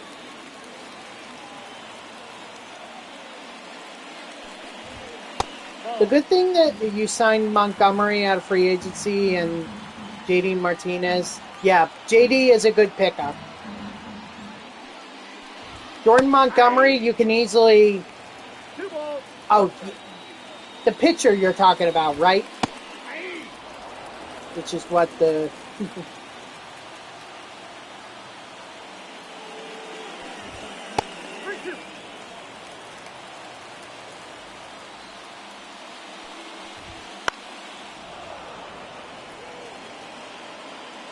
Yeah, but isn't Jordan Montgomery hurt right now? Isn't he hurt? That's ball 4. Take your base. Come on, Fergie. Hey! 0-1. Ball, that's outside. Ah! 1 ball, 2 strikes. Inside, ball 2.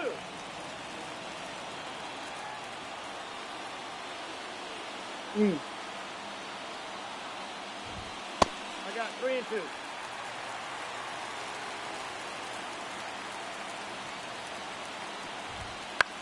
And who did you get to fill for the right-handed? Who did you get for? Oh, Martinez and Montgomery. You said that. That's right. Never mind. Ignore me. I'm stupid, or I'm forgetful. One of them. I'm one of them.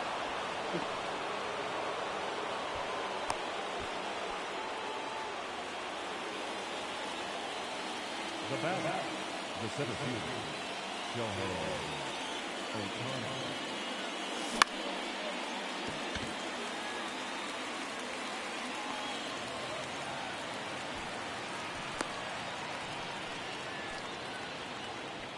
Now batting, the first baseman, Max. Oh, excuse me.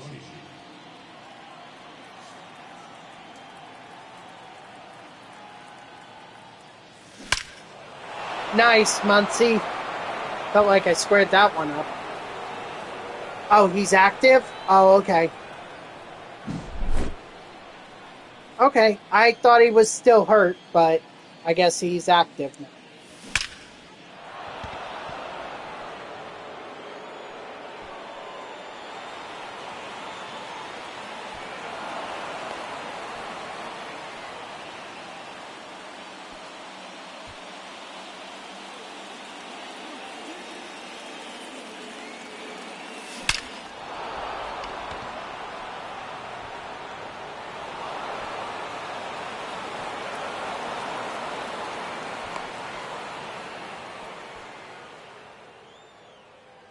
Now batting, the designated hitter, Freddie Evans. Now pitching for the Rockies, number 13. Yes. Thank you, Freddie.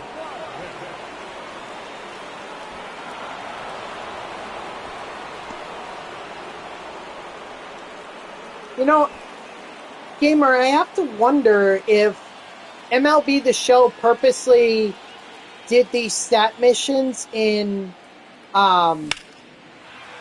the team affinities because they knew that the Hall of Fame programs were going to come out. Like Beltre, you can get so many missions or so many total bases by building up a team of the Mariners and the Dodgers and the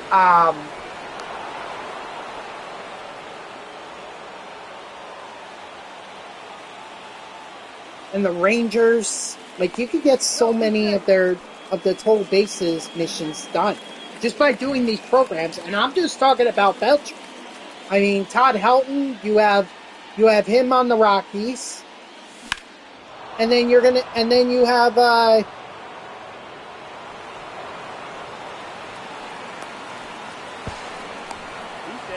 have Joe Mauer with the Minnesota Twins.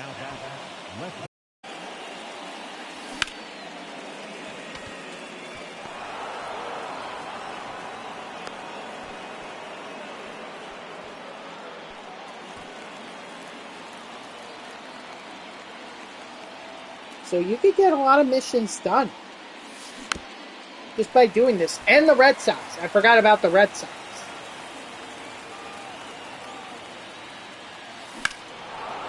Attaboy Ohtani. I mean, you're going to need 25 home runs just from just to be able to reach that the total bases thing. So you need, math-wise, you need like 25 home runs. Even in this kind of game, even in play versus CPU at Colorado, I've never done that. So let's see. Right now I have, 6. I have 6 home runs, which would give me 24 total bases.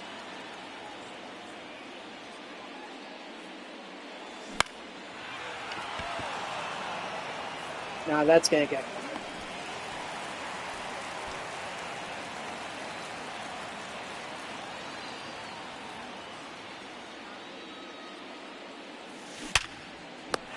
Oh, what a snag.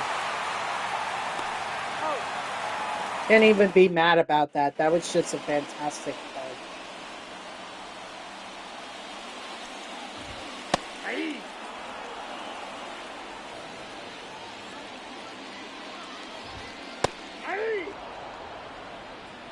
No ball, 2 strikes. Strike 3, sit down. Yeah, the way that Pyranius, the way that I go about with franchise is I play all the games, major and minor leagues. I play those games up until I score 10 runs in each game. Once I score 10 runs, then I'm simming. And I'll only pop back in if it becomes a save opportunity. Like if my team, let's say I score 10 runs, I sim it, and my team gives up, 7, then I'm hopping back in to kind of finish it off. I may just do pitching, but that's how I do franchise. The way that I used to do it, and this is when they had like, and well, actually, I did this back in 2020. Okay, you too. I was just gonna say, like, back in 2020, the way that I would do it is I would sim through the moments, but I would play clutch moments. So that way I could, or not clutch moments, but key moments. So whenever a player was hitting like 3 home runs, or if they had a hit streak on the line, then I would hop in. The only games that I would do full, or I would hop right in at the start of it, would be the ones that were on the MLB network or had the MLB network logo on them. This year, the trouble is I play all MLB players, so I don't know how that would work with the selected games. I mean, this is really something that I was inspired to do by Jersey Born when he played MLB The Show. Like, he only did 3 games, and he just did the highlights from those games, so it was just something that from him, I kind of drew my own inspiration for playing franchise. And really, it's made the thing gone quicker, and I've won multiple World Series with the Mets. And even some of my guys have gone on to win the MVP, too.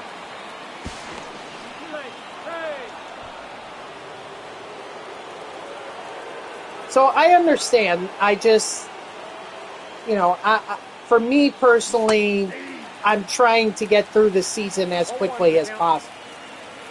It's just hard to play all 162 games. Rip. It's hard. I mean, you have to do it at least once. That's why franchise in Madden and college football are so much easier. You too. Like, at least you only have to worry about 16 or 17 games. Well, 17 for Madden, 12 for... Nope, that's the ball. 12 for college football plus the playoffs.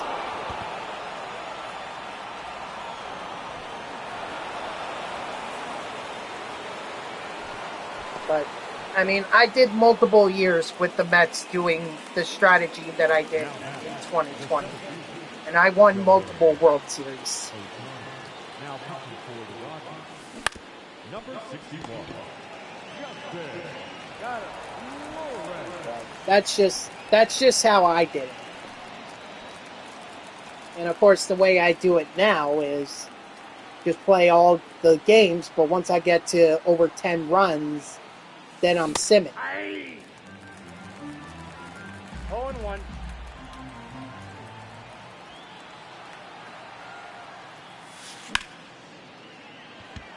I don't know. Maybe I just don't have the patience to be able to play 162 games.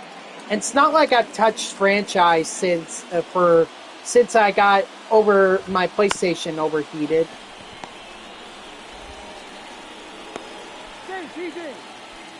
Oh, what's going on? Up next to Colorado, the center fielder, Brendan.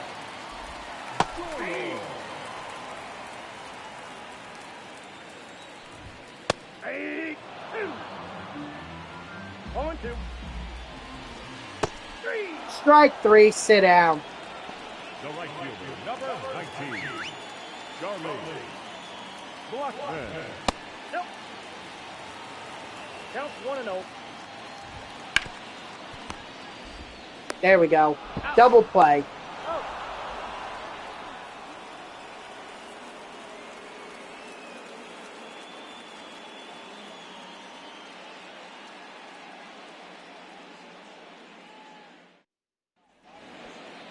Leading off for the Lions, The second baseman, Gavin Lux.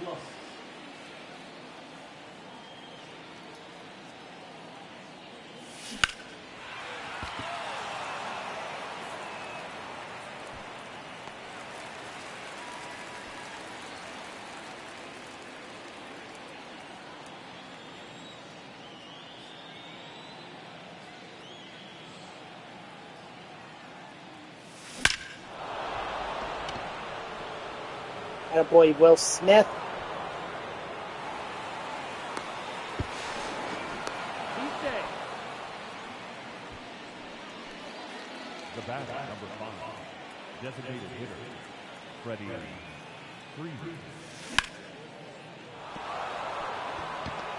Yeah, I'm not going to go. Too close.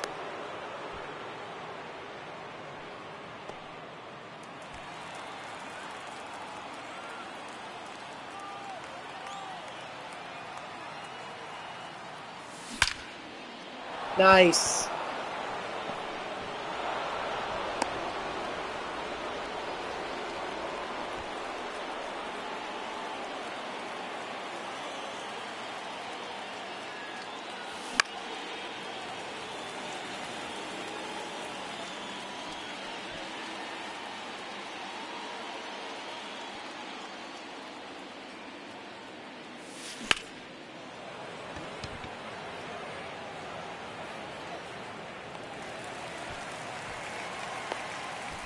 No, you fool!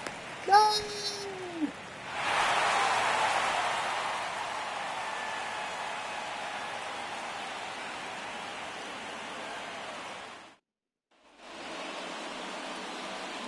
No! Come on! Ah, the game screwed me there. 0-1's the count. The game screwed me. I thought I was on Freeman. But I was actually on Mookie. Darn it. Darn it, darn it, darn it. Strike 3, sit down.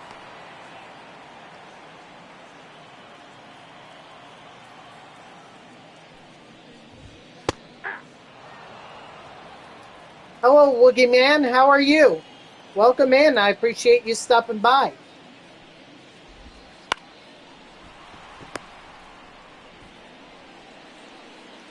Favorite MLB team? The New York Mets. Number 35, Diaz. New York Mets. Favorite baseball player of all time? That man right there, Mike Piazza. You're a Mariners fan? Oh, rip. Listen, I have no qualms with the Mariners. I knew they were going to destroy the Mets this weekend. I mean, you guys, like, I'll give you guys a lot of credit. You have a young squad with a rotation that is absolutely solid.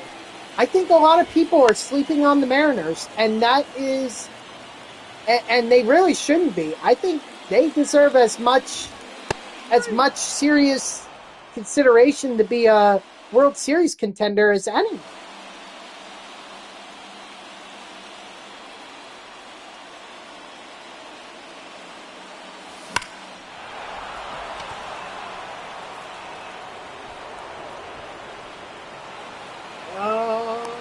Beltre maybe out? No, he's safe. So I think you guys are have the potential to be a dark horse in the playoffs this year. That's just my opinion, but I'm not sleeping on the Mariners.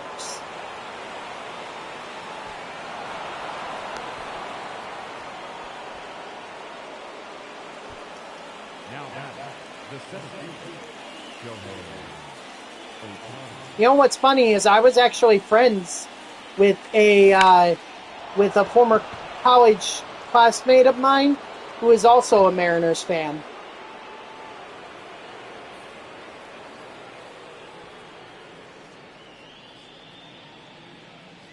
Now for the Rockies, number 3, Tyler So, Kinley. I used to tease him because I think the Mets had an opportunity against the Mariners many years ago. I think it was in 2012, or maybe it was 2013. I think R.A. Dickey could have thrown a no-hitter, and the Mariners broke it up. So I was constantly teasing him about that. I was like, yeah, I'm holding that against the Mariners. They took away a no-hitter from us when R.A. Dickey should have had it. So do you play MLB The Show?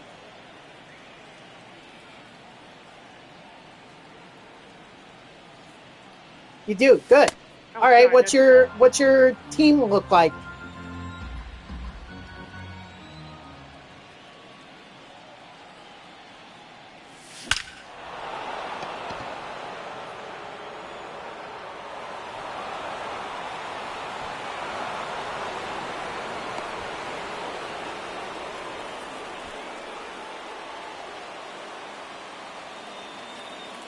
Oh, you don't play DD? Oh, so then do you play franchise? Road to the Show? March to October?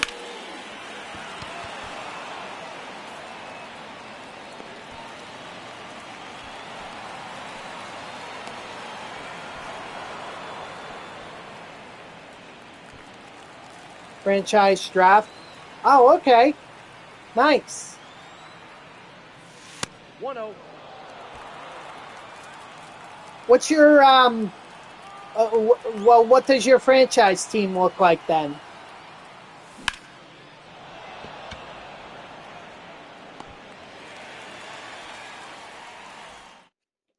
By the way, I'm assuming that was a follow that you just gave me. Yep. And I appreciate the follow, by the way. I'm sorry I didn't acknowledge it earlier. I don't get alerts on Twitch if I have a new follower, so I only see it in my emails. So I just saw it, but thank you for the follow. I appreciate it.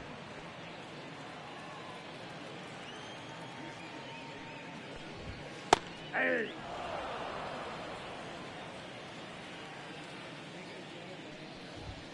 Hey.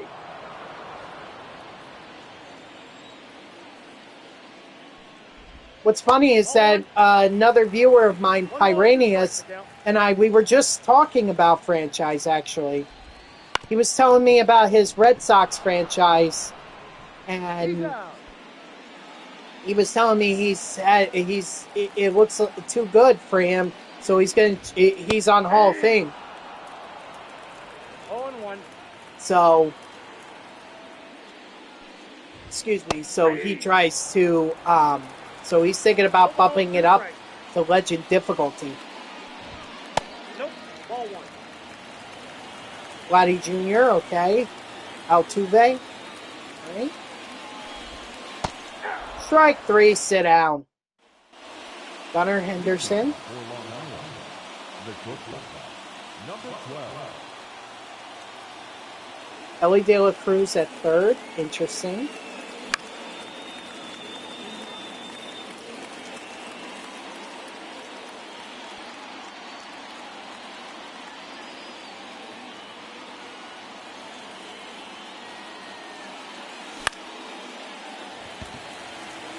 Yep. Big dumper. Cal Riley.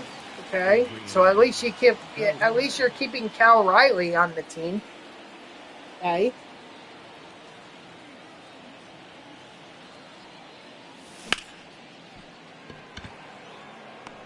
Juan Soto.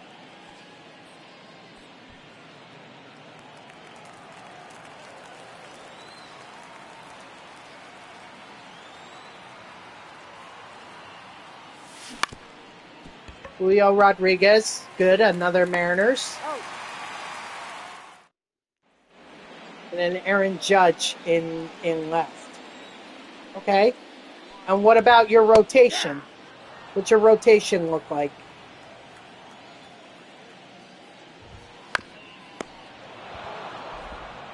Got him.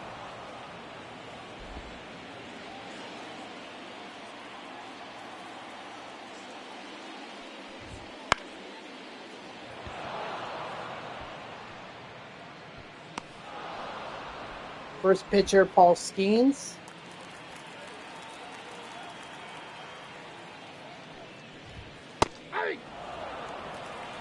the count. Tariq Skubal. Okay.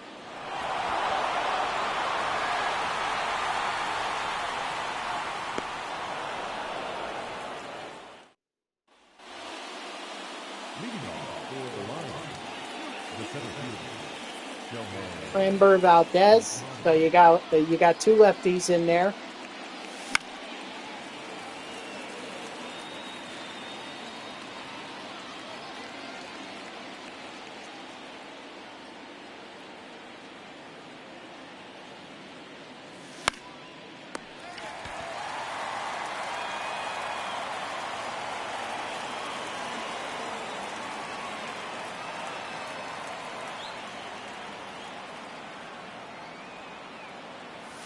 Ball that's outside. Shohei. Wow.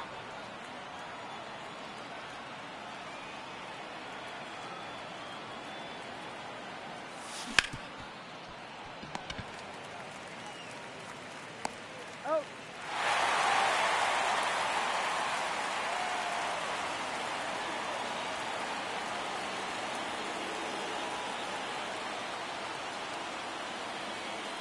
Logan Gilbert. Ball up there. Okay.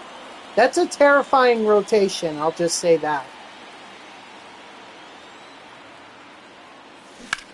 I'd look at that rotation and I'd be like, I'm not looking forward to facing the Mariners. And what about your bench? What are your bench bats? Hey.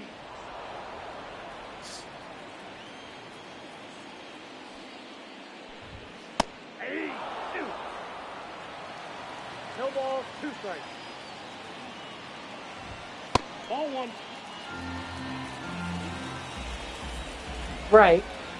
So who are they? Ball, that's out.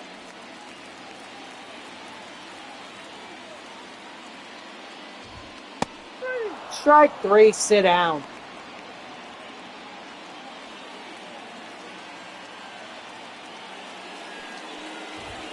Hey.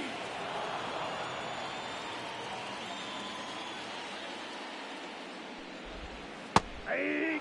2. Oh, I didn't ask who's your DH. Who's your DH? Hey. the catcher, number 35, Arias Diaz.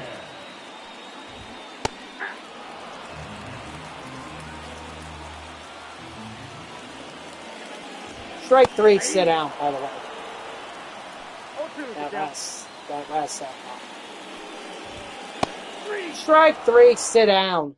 Now pitching for the Rockies, number 54, Matt Cook. Devers, Jazz, Tatis, Arias. Okay.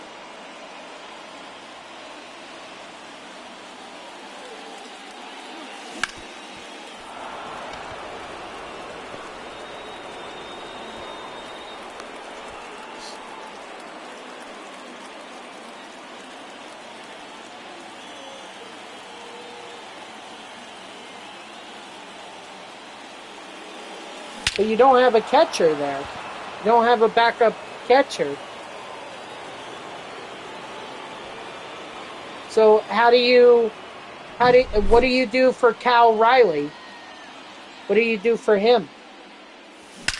I mean, you have to sub him out eventually.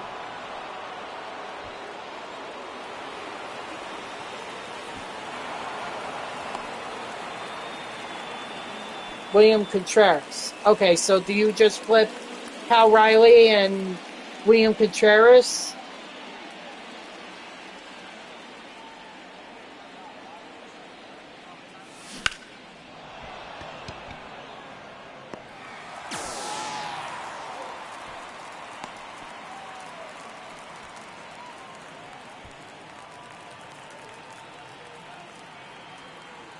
Okay. Okay. Yeah, because I looked at your bench bats and I was like, wait a minute, there's not a single catcher there. What happens when Cal Riley gets tired? The center fielder, And what about your bullpen? What does your bullpen look like?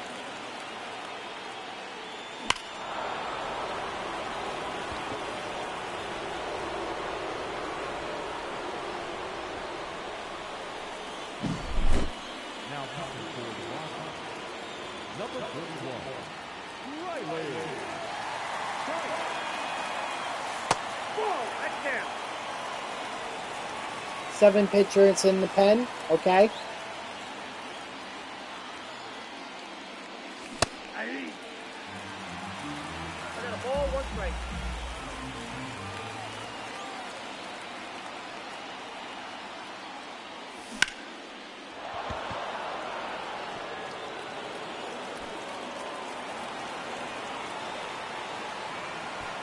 Jeff Hoffman. Okay, from the Phillies.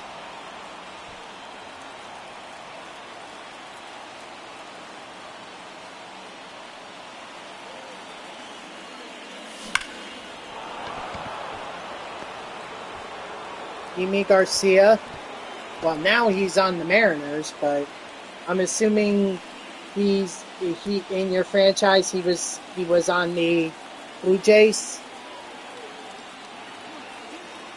or at least when you started the franchise, he was a Blue Jays pitcher. Got a ground rule double. 2 bases.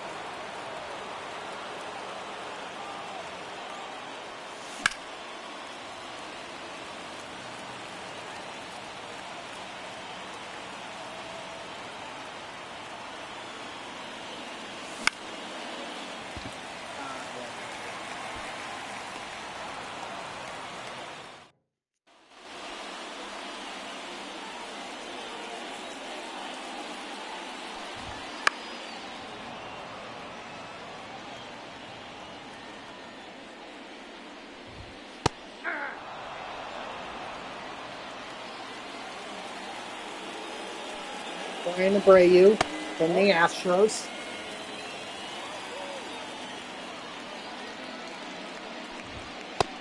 Strike 3, sit down.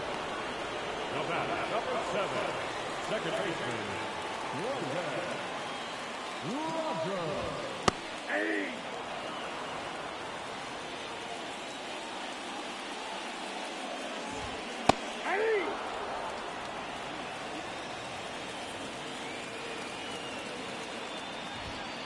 Nope.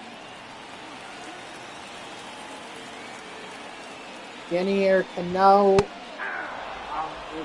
I've heard that name before. Just I'm forgetting which team he's from.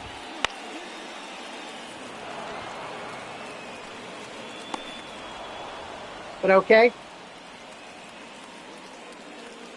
Cano. Leading off for Long Island, the right fielder, Mookie Betts. Blake Treinen. Interesting. A veteran bullpen arm.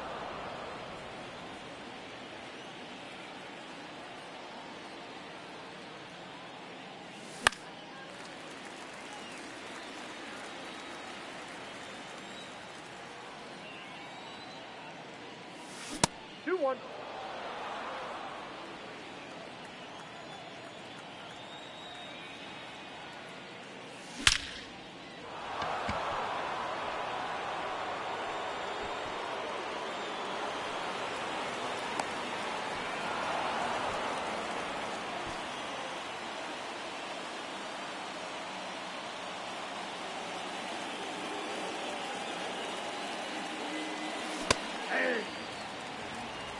All in 1.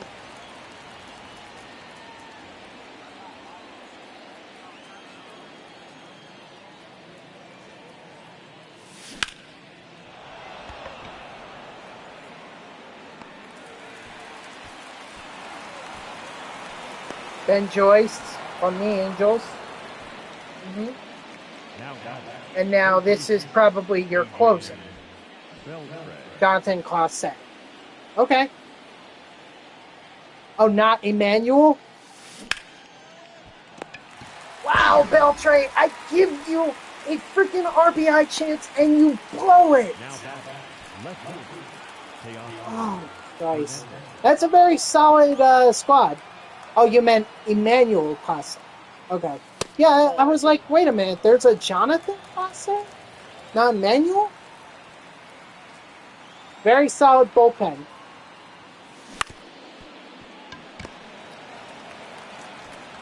He's out.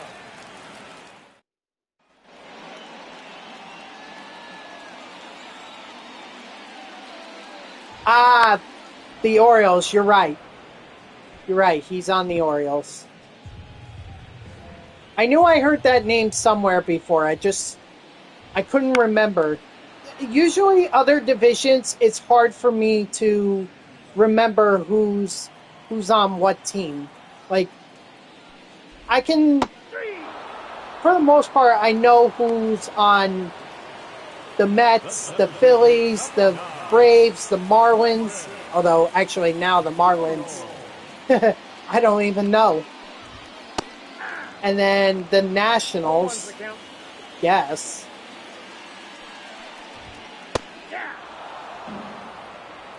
But in terms of other teams, I couldn't really, or any other divisions, I couldn't really tell you.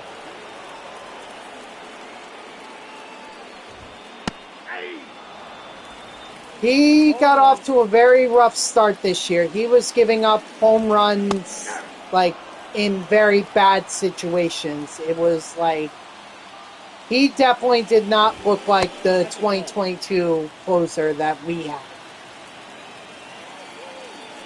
I think he's bounced back because I think they said he had an injury, so they gave him time to be able to recover. But he hasn't exactly been... honestly, it's not... Part of it is not his fault because the bullpen doesn't do enough to be able to get to Diaz. Yeah. I don't know why... I don't know why they thought that was going to be a good trade, but I can tell you I was like, really? That's our bullpen? Look, the trade deadline for the Mets this year was bad.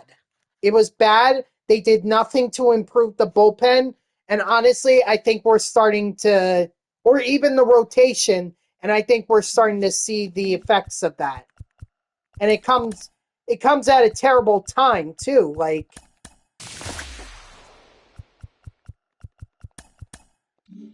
you know, we didn't. You don't want to collapse now after you've spent so much time trying to be, or you just had like arguably the best. Oh.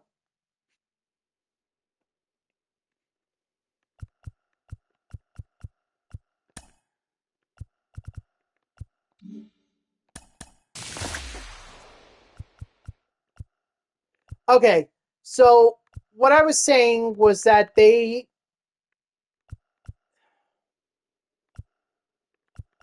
Mets have made bad trades at.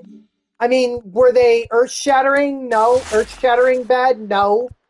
But I mean, this is a team that was supposed to compete, and that's not what's happening right now. So it's disappointing to say the least. And I really don't have faith that the Mets... I don't think the Mets are going to make it. Not with the team they have. They need to... Maybe they should have sold. Maybe they should have traded away Severino and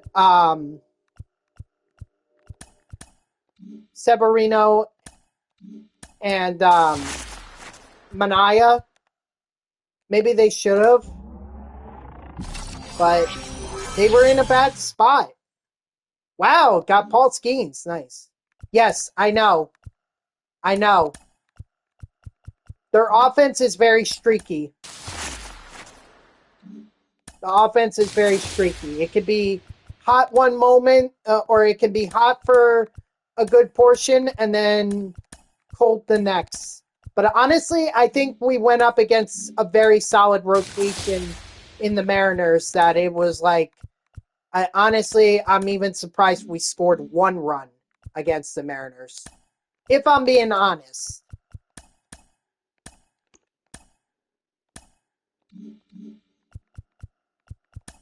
All right, let me see where I'm at with Adrian Beltre here. I'm at 37 now, so that's good.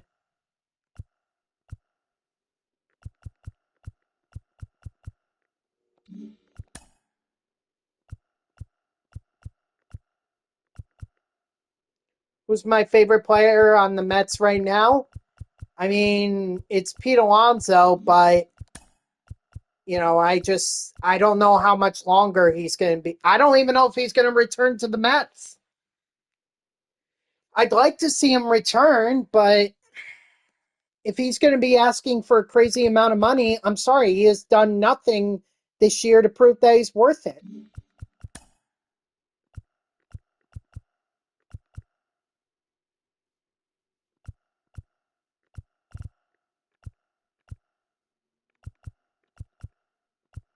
I mean, that's just my opinion, but yeah, he stunk in the Derby, which is a big problem.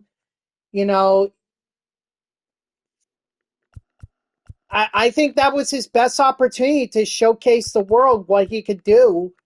And he got the lowest home run total in the entire home run derby. This is a guy, mind you, who won the derby twice. And he just stunk. That's why I'm saying it's not looking good for him. Honestly, I don't think the Mets should pay him more than $20 million.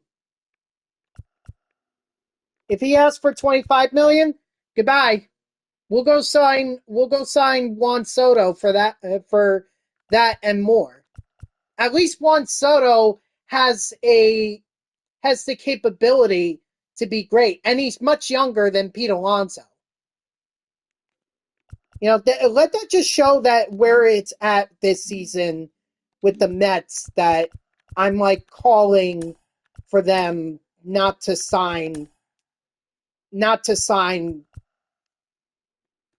Pete Alonso. But we have to learn our lesson from the we have to learn our lesson from Jacob deGrom. He wanted so much money, he got it from Texas, and he's not even pitching. I mean, he's trying to rehab, but he's not pitching.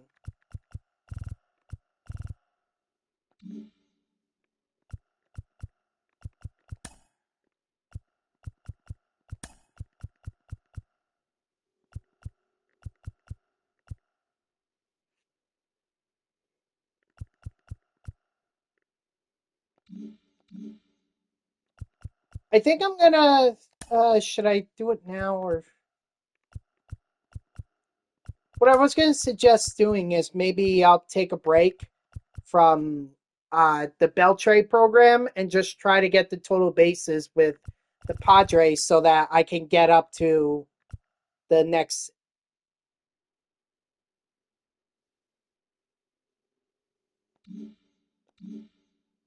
I thought maybe Colorado, it was just in Colorado, I thought it was maybe like, oh, they're just, they got some bad luck.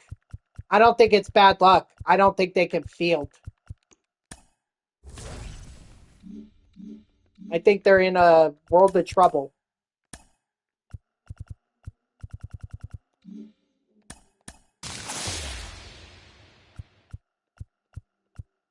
All right, let's see. Who do I want?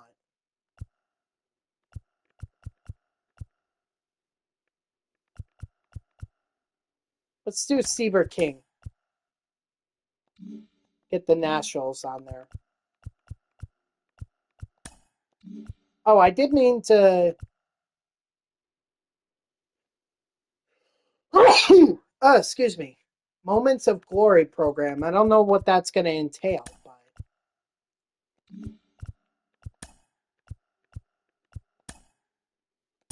Thank you. I appreciate that. Thank you. Woo. That was a hard one. Oh, I'm so freaking close to Shohei Ohtani. I am so freaking close. It's a shame I'm going to come up short.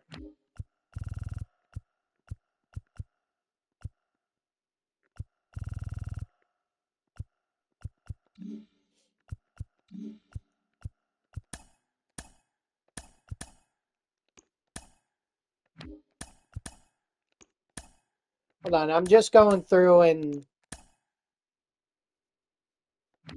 No, I didn't.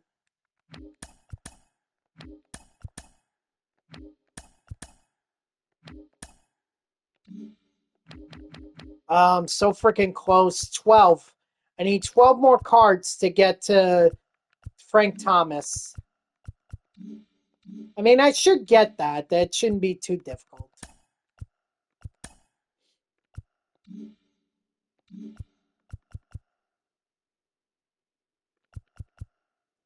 I mean, I really don't want to... What? Yeah, maybe I'll end my progress on the Adrian Beltre program for now and just kind of focus on some of these team affinity ones. Just for now, so that I can start wrapping up my progress in them. In all honesty, I really just need like 1 or 2 Padres. Actually, 3. Should do 3. Now let's do the whole shebang of Padres. Oops, that's Dodgers. What other sports I like? I like football.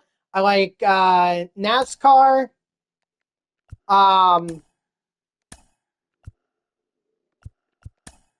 Yeah, that's it. Just football and NASCAR.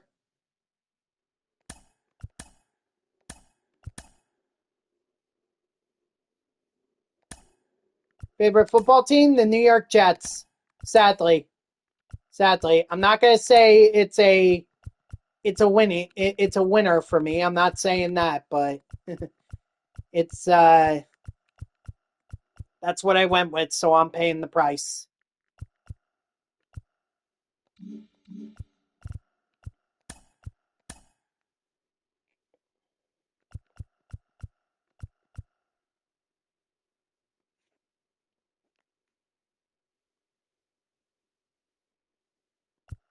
You're a Seahawks and Eagles fan? So what happens if the two teams match up in like the NFC Championship? Who are you rooting for in that case?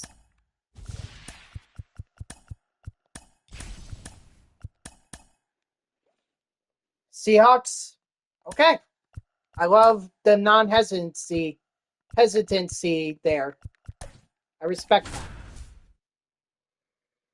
Yeah, I don't have a second favorite team. It's just Jets.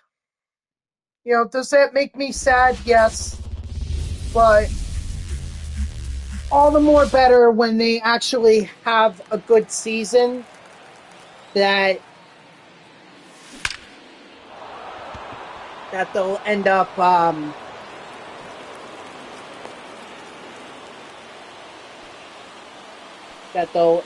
you know, winning the Super Bowl. It'll just be that much sweeter. Like the Seahawks, because you live in Washington, makes sense, and you were born in Philly, so you like the Eagles too. Well, you've seen your favorite teams. I'm assuming you're old enough to remember when the Seahawks won their Super Bowl and the Eagles won their Super Bowl in 2018.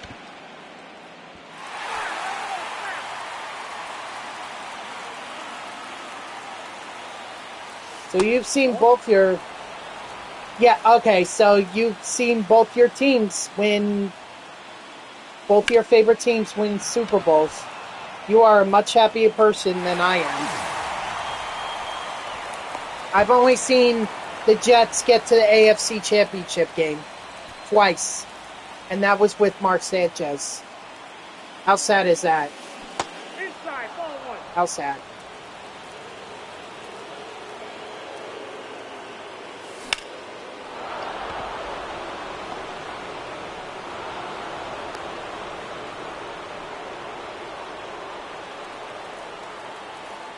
My favorite NASCAR driver? So I have 3, actually. 1 for each manufacturer.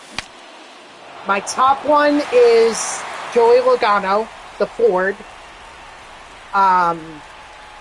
Second favorite, Chase Elliott for Chevy. And then third favorite is Martin Truex Jr. with Toyota.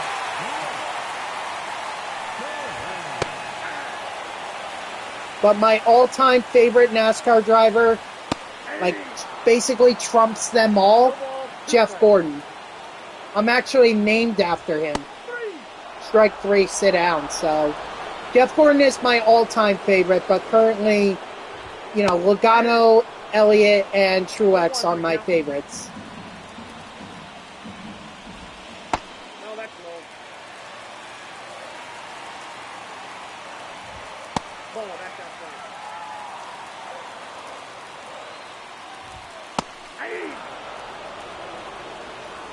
That's all right. That's all right. I'll say this about NASCAR. People think that they can watch it and, like, they would get into it almost immediately. No. If you want to get into it immediately, you have to go to a NASCAR track. But pick a good one. Like, don't just pick one and then, because there are those that, like, Pocono, what you should know, because I've done Pocono lots of times in my life, well over 10 times. And the thing you should know about Pocono Raceway in Pennsylvania, the race is boring. It's more about the fan experience. One ball. So, you know, just bear that in mind. That's not just for you, Woogie Man. That's for, like, anyone watching my stream on playback or, you know, on YouTube or whatever. That is merely for them, so that they know, oh, this is how I'm supposed to enjoy NASCAR. You got to go to a track, and you got to pick a good track, like a good track to go to. Daytona. I love Daytona. I thought Martinsville was cool, and parking is free, so I enjoyed Martinsville. Let's see. Talladega is pretty cool.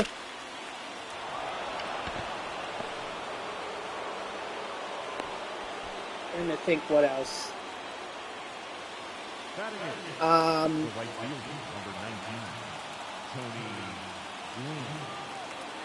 Richmond, I would say, is pretty cool.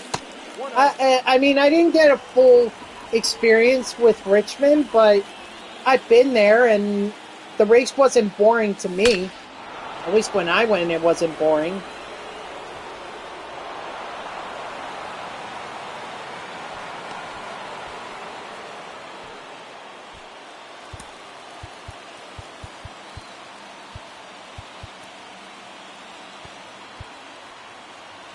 Well, that's okay.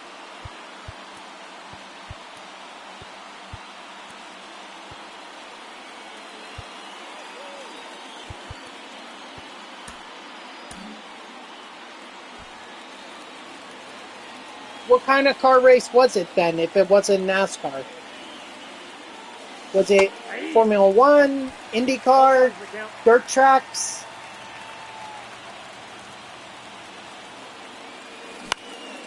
I'm sorry, not dirt tracks, sprint cars, quarter midgets.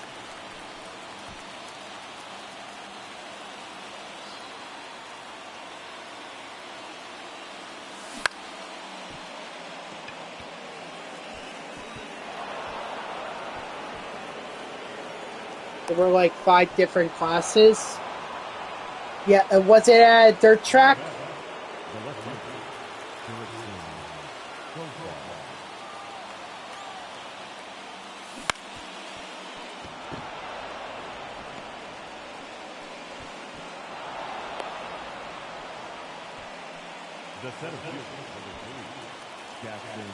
Cement track. Now pitching for the Blues. Okay, maybe it was a... 37, Jared. Maybe it was like a... maybe it was like a an ARCA car, or not, K&N Pro Series. Maybe it was the Whelen Modifieds.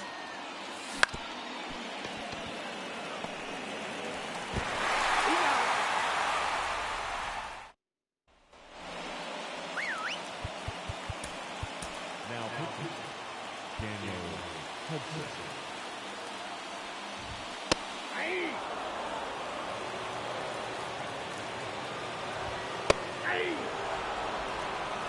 No ball, 2 strikes. So I've been to a few. I've been to a couple. I've been to Citi Field, obviously. I've been to Yankee Stadium. I've been to Fenway Park in Boston, and I've also been to Truist Park in Atlanta. 0-2. At some point, maybe I'll do this next year. I keep talking about it, but I never actually do it. 3.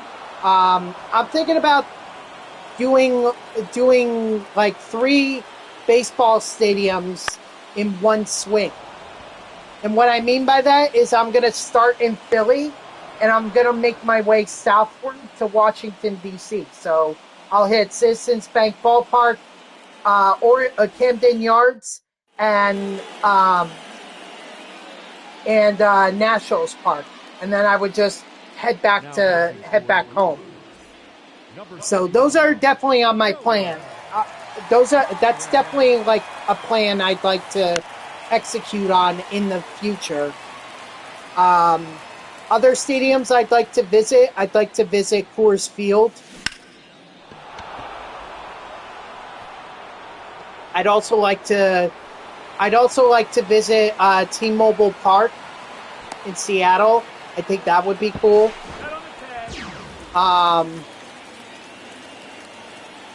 You're gonna go to every MLB stadium? Yeah, I would love to do that.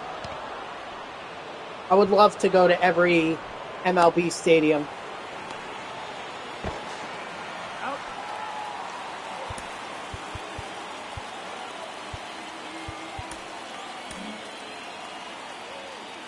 What ballparks have you been to? Hey.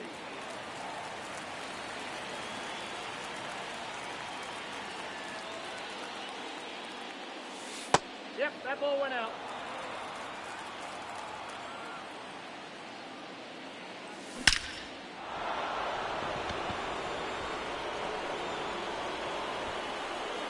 T-Mobile Park and Angel Stadium. Are they both good stadiums or like not so good?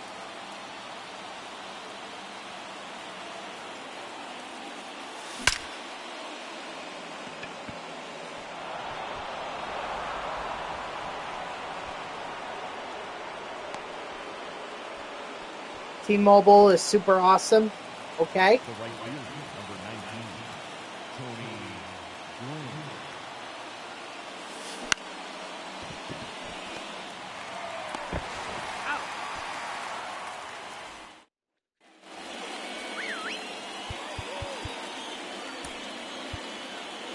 It's alright. It's hot. Now pitching Okay, so definitely go for a night game. That would probably be the best way to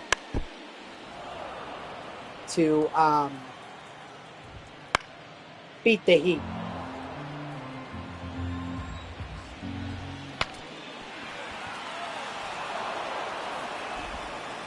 No, he's safe. batting now, the designated hitter, Gary Sanchez. Ooh, goddamn. I'm assuming that was a day game. So, yeesh, no, I would not be able to sit through 110 degrees. Forget that. Yep, that makes a lot of sense. Because my God, if it were 110 degrees at nighttime in Los Angeles, I'd hate to be there when it's daytime. That's probably, now we're looking at 130 degrees. I don't doubt it. I don't doubt that for a second. So yeah, okay. Note to self, Angel Stadium, go during night game.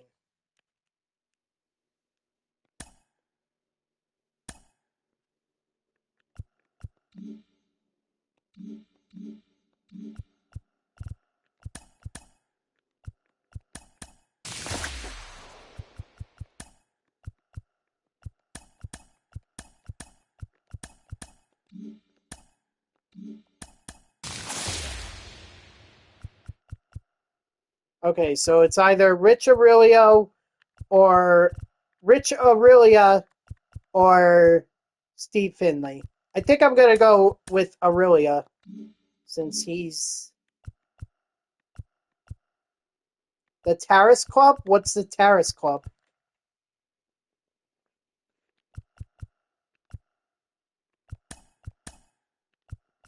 Oops. Actually, now I'm going to go back to Adrian Beltre's moments. Wait, did I do something? Oh, nice. It's in the shade and the food is way better. What's like when I go to if I were to go to T-Mobile Park, what's the food that I have to have when I'm there? Wow. Wow, oh wow, oh wow. I would be so freaking close to. Well, I could try, no, because then that's gonna take forever.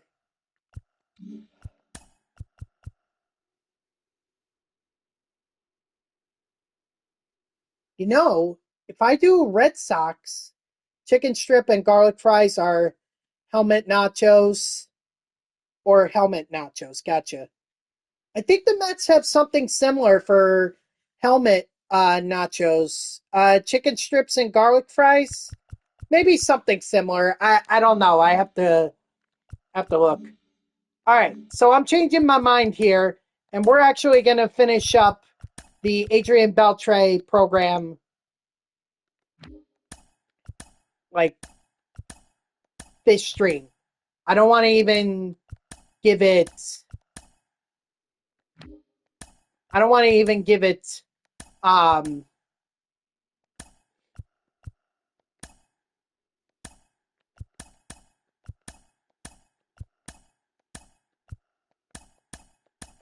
want to even give it till tomorrow.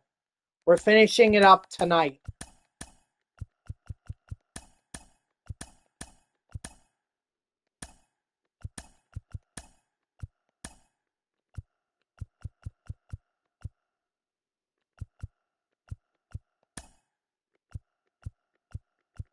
Hang on one second while I try to figure this out.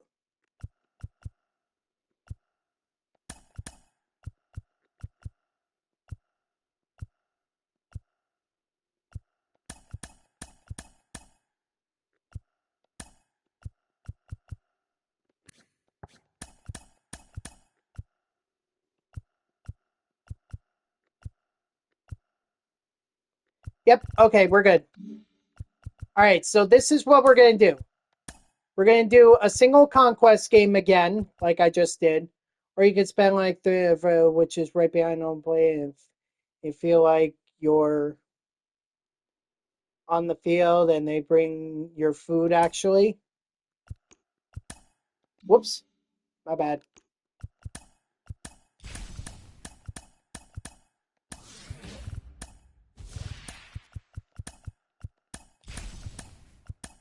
Yeah, I mean, they have an ordering. Hold on one second.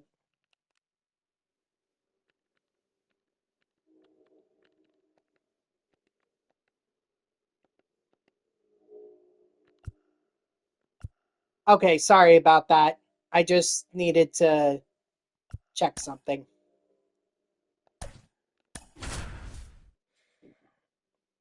But as I was saying before, I think the Mets have something similar, although it's to any part of the ballpark. It's not just limited to behind the behind home plate. Like you could be up in the nosebleed sections and they could bring your food to you. If you order it through the app, I mean. That's the thing.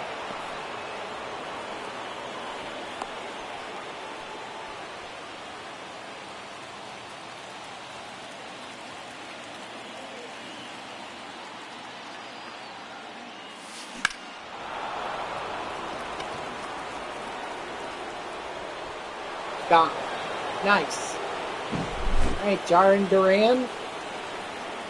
Maybe I might like to. What 4 stadiums would you visit?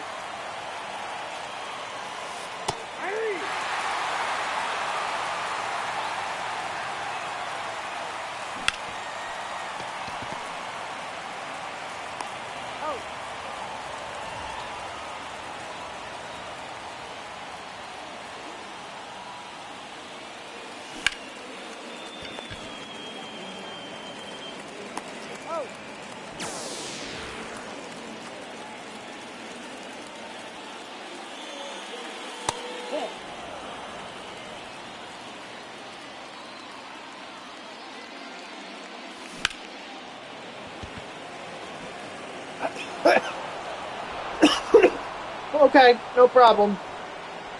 I'm gonna be at this for a while, so I'm not ending this stream until we get Adrian Beltre's mission done.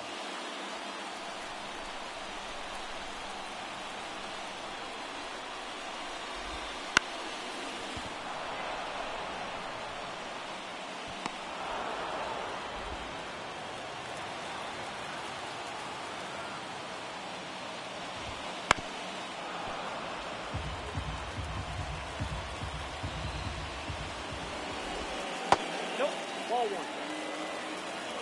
You got 1 ball, 1 strike.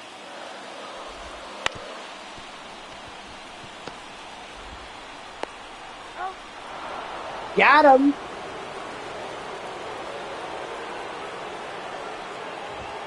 Ball, that's out.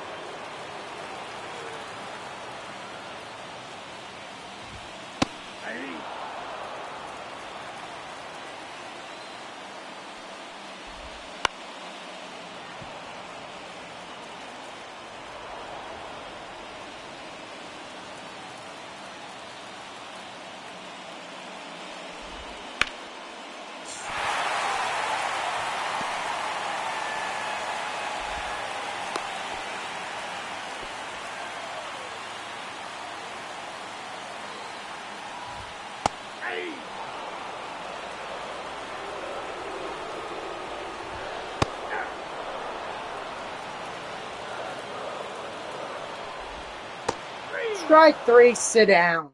Now pitching for the Blues, number 46, Bryce Wilson.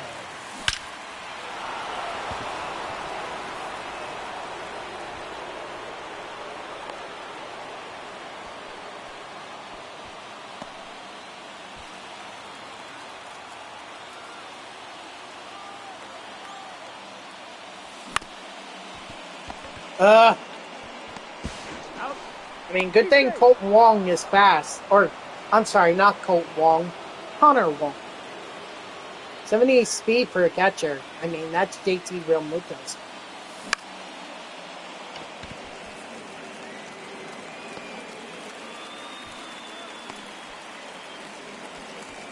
Now batting, the third baseman, Adrian Beltre.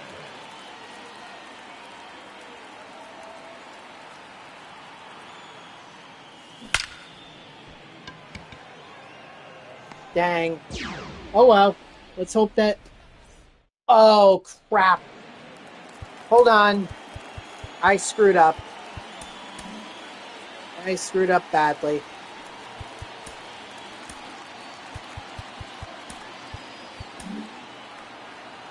Now pitching I was supposed to warm up Kenley Jansen in the last game or in the last inning, but I completely forgot to do that. So now I gotta warm him up because the last thing I want to do is throw him in there cold.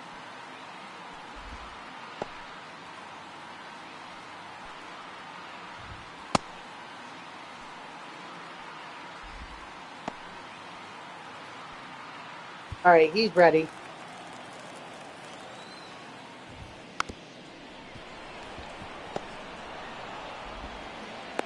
Okay, so what I asked you before you got up to go to the bathroom, what stadiums would you visit as part of your senior trip? Like,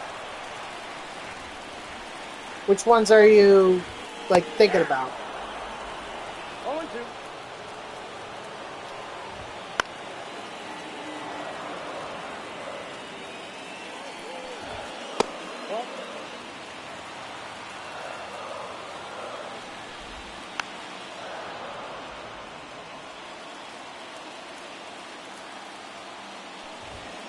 Strike 3, sit down.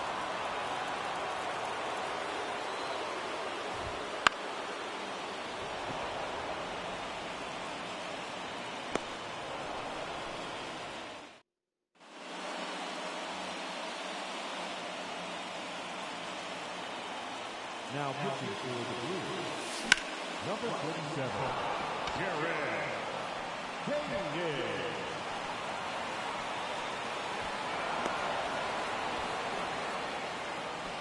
Hold on, let me do this. Warm up Lee Smith.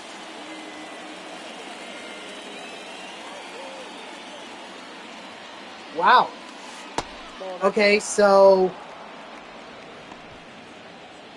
that's quite a distance, I'll tell you that. Ball, that's it.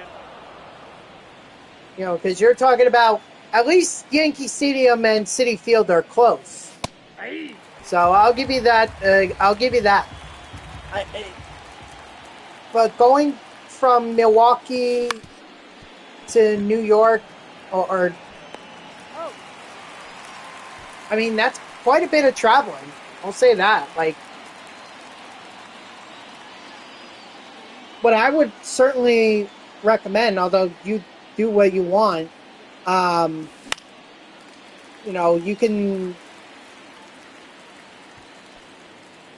like, if you want to go down the East Coast, like what I was talking, these Orioles and Phillies, Orioles and Nationals, like you can then go down to New York for Yankee Stadium and Citi Field. Although I am going to warn you in advance for Citi Field and Yankee Stadium, just so you know, it's very rare that both the Yankees and the Mets are even in the. That doesn't happen. Like, the only exception I can think of is during the Subway Series. When they do the Subway Series, then it's, you know, then they're obviously in town together. But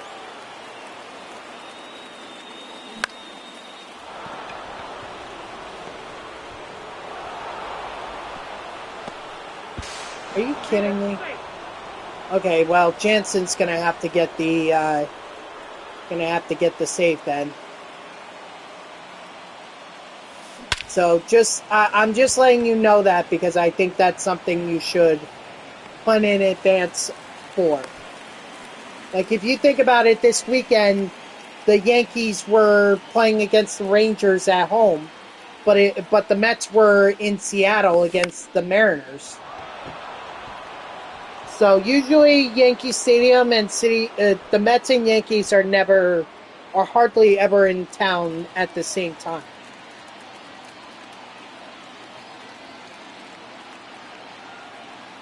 I mean, I don't know what the 2026 MLB schedule is going to look like. You know, if you want to like look at the look at the schedule for 2025, I mean, you can certainly do that because I think they've already released it.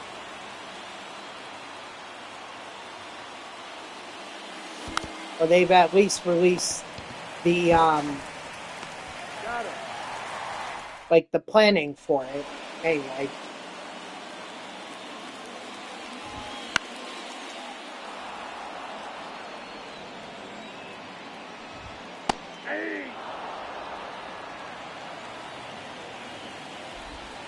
Off the plate, ball one.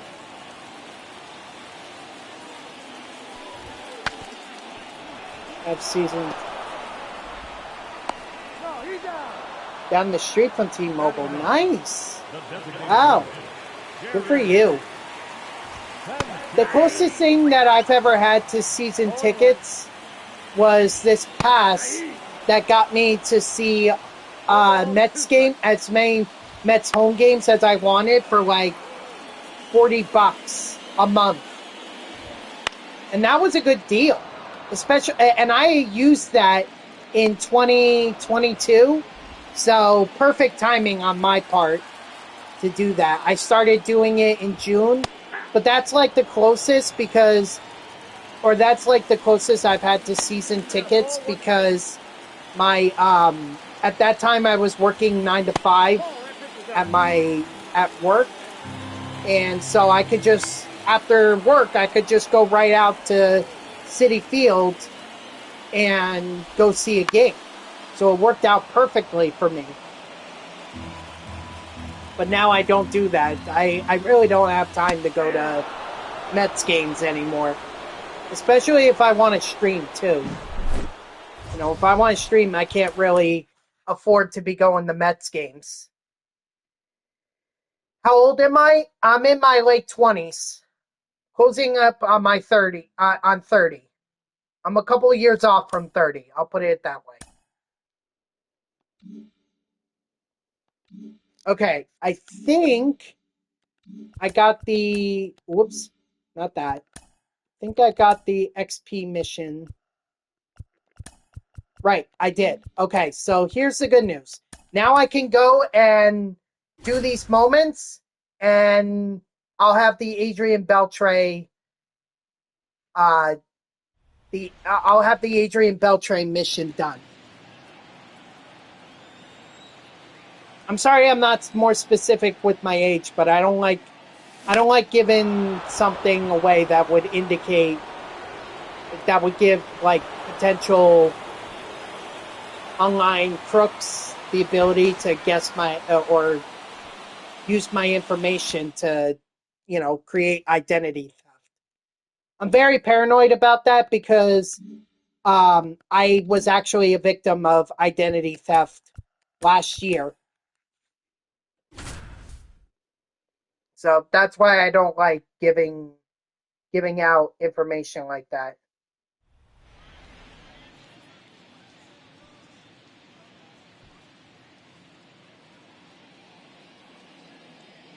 I don't mean to, like, if you were curious about it, I don't mean to seem like a dick about it. I'm trying to learn my lesson from last year. Actually, by the time you get back, I'm probably going to be done streaming. So, but have fun with your girlfriend. All right. Thanks for coming by. You're above one strike.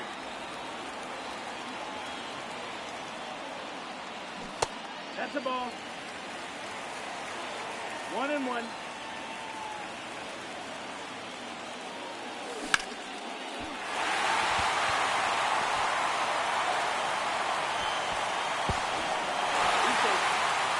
Thank you, Woogie.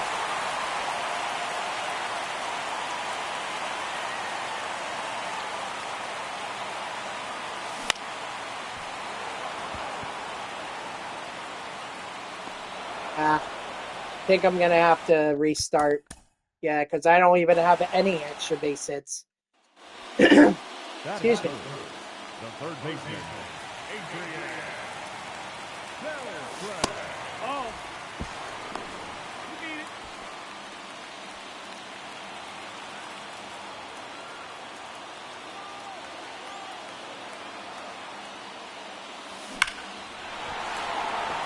That's got to be an extra base hit. Yep, that is. Nice.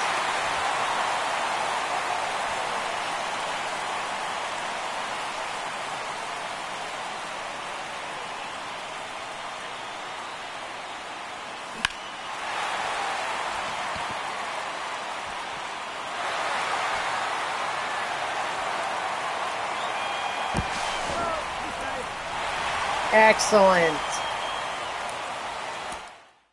So there's that moment. Only one more, and then I get Adrian Beltre.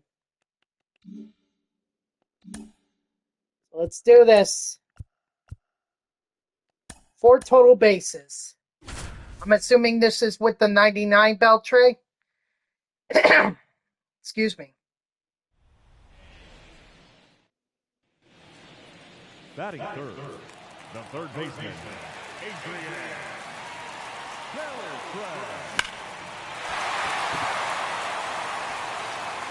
You know, I never really understood why people said this was this park was a hitter's ballpark, because I look at that left field wall and I see that it's definitely not a righty's hitter's ballpark. Maybe lefty, maybe. But then it might as well be Yankee Stadium.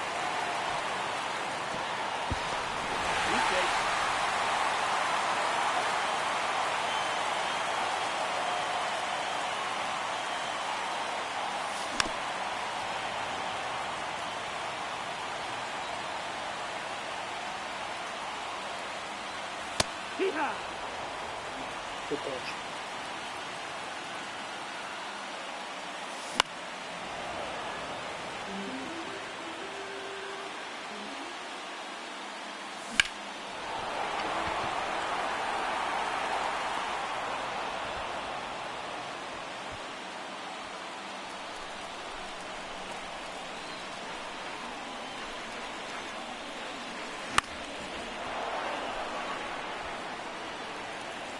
Oh, I can't get it any easier.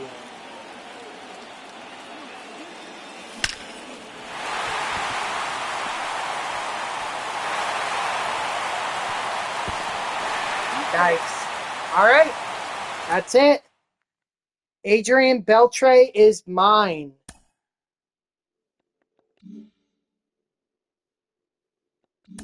Wonderful.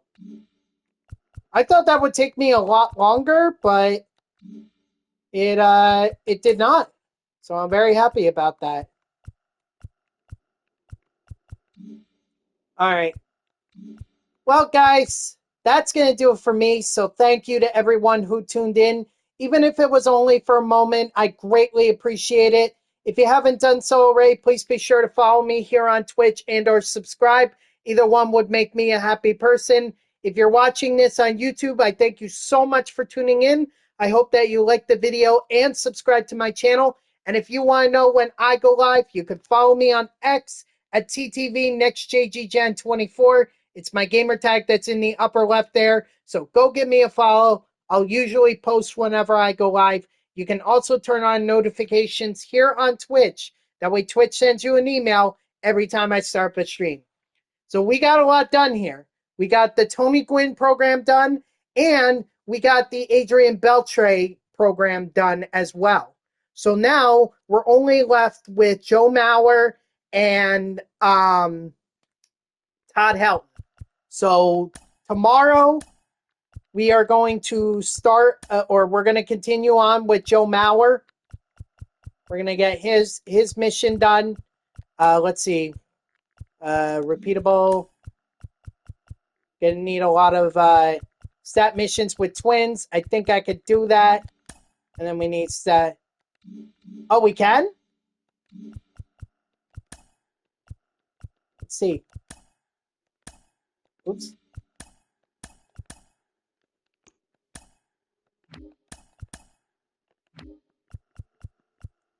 Yeah. Okay. Very cool. Thank you for letting me know about that, because I wouldn't have known. But thank you. I appreciate that.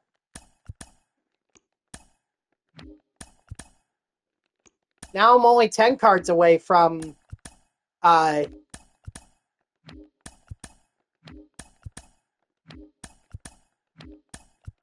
I'm only 10 cards away from getting the third and final collection boss. But anyway, so Joe Mauer, we're gonna try and complete his program tomorrow, and then if time is permitting, maybe we'll make an effort towards Todd Helton as well. But that will be all for tomorrow. So I will see you at 3 p.m. Eastern on Tuesday. And until then, guys, have a good night.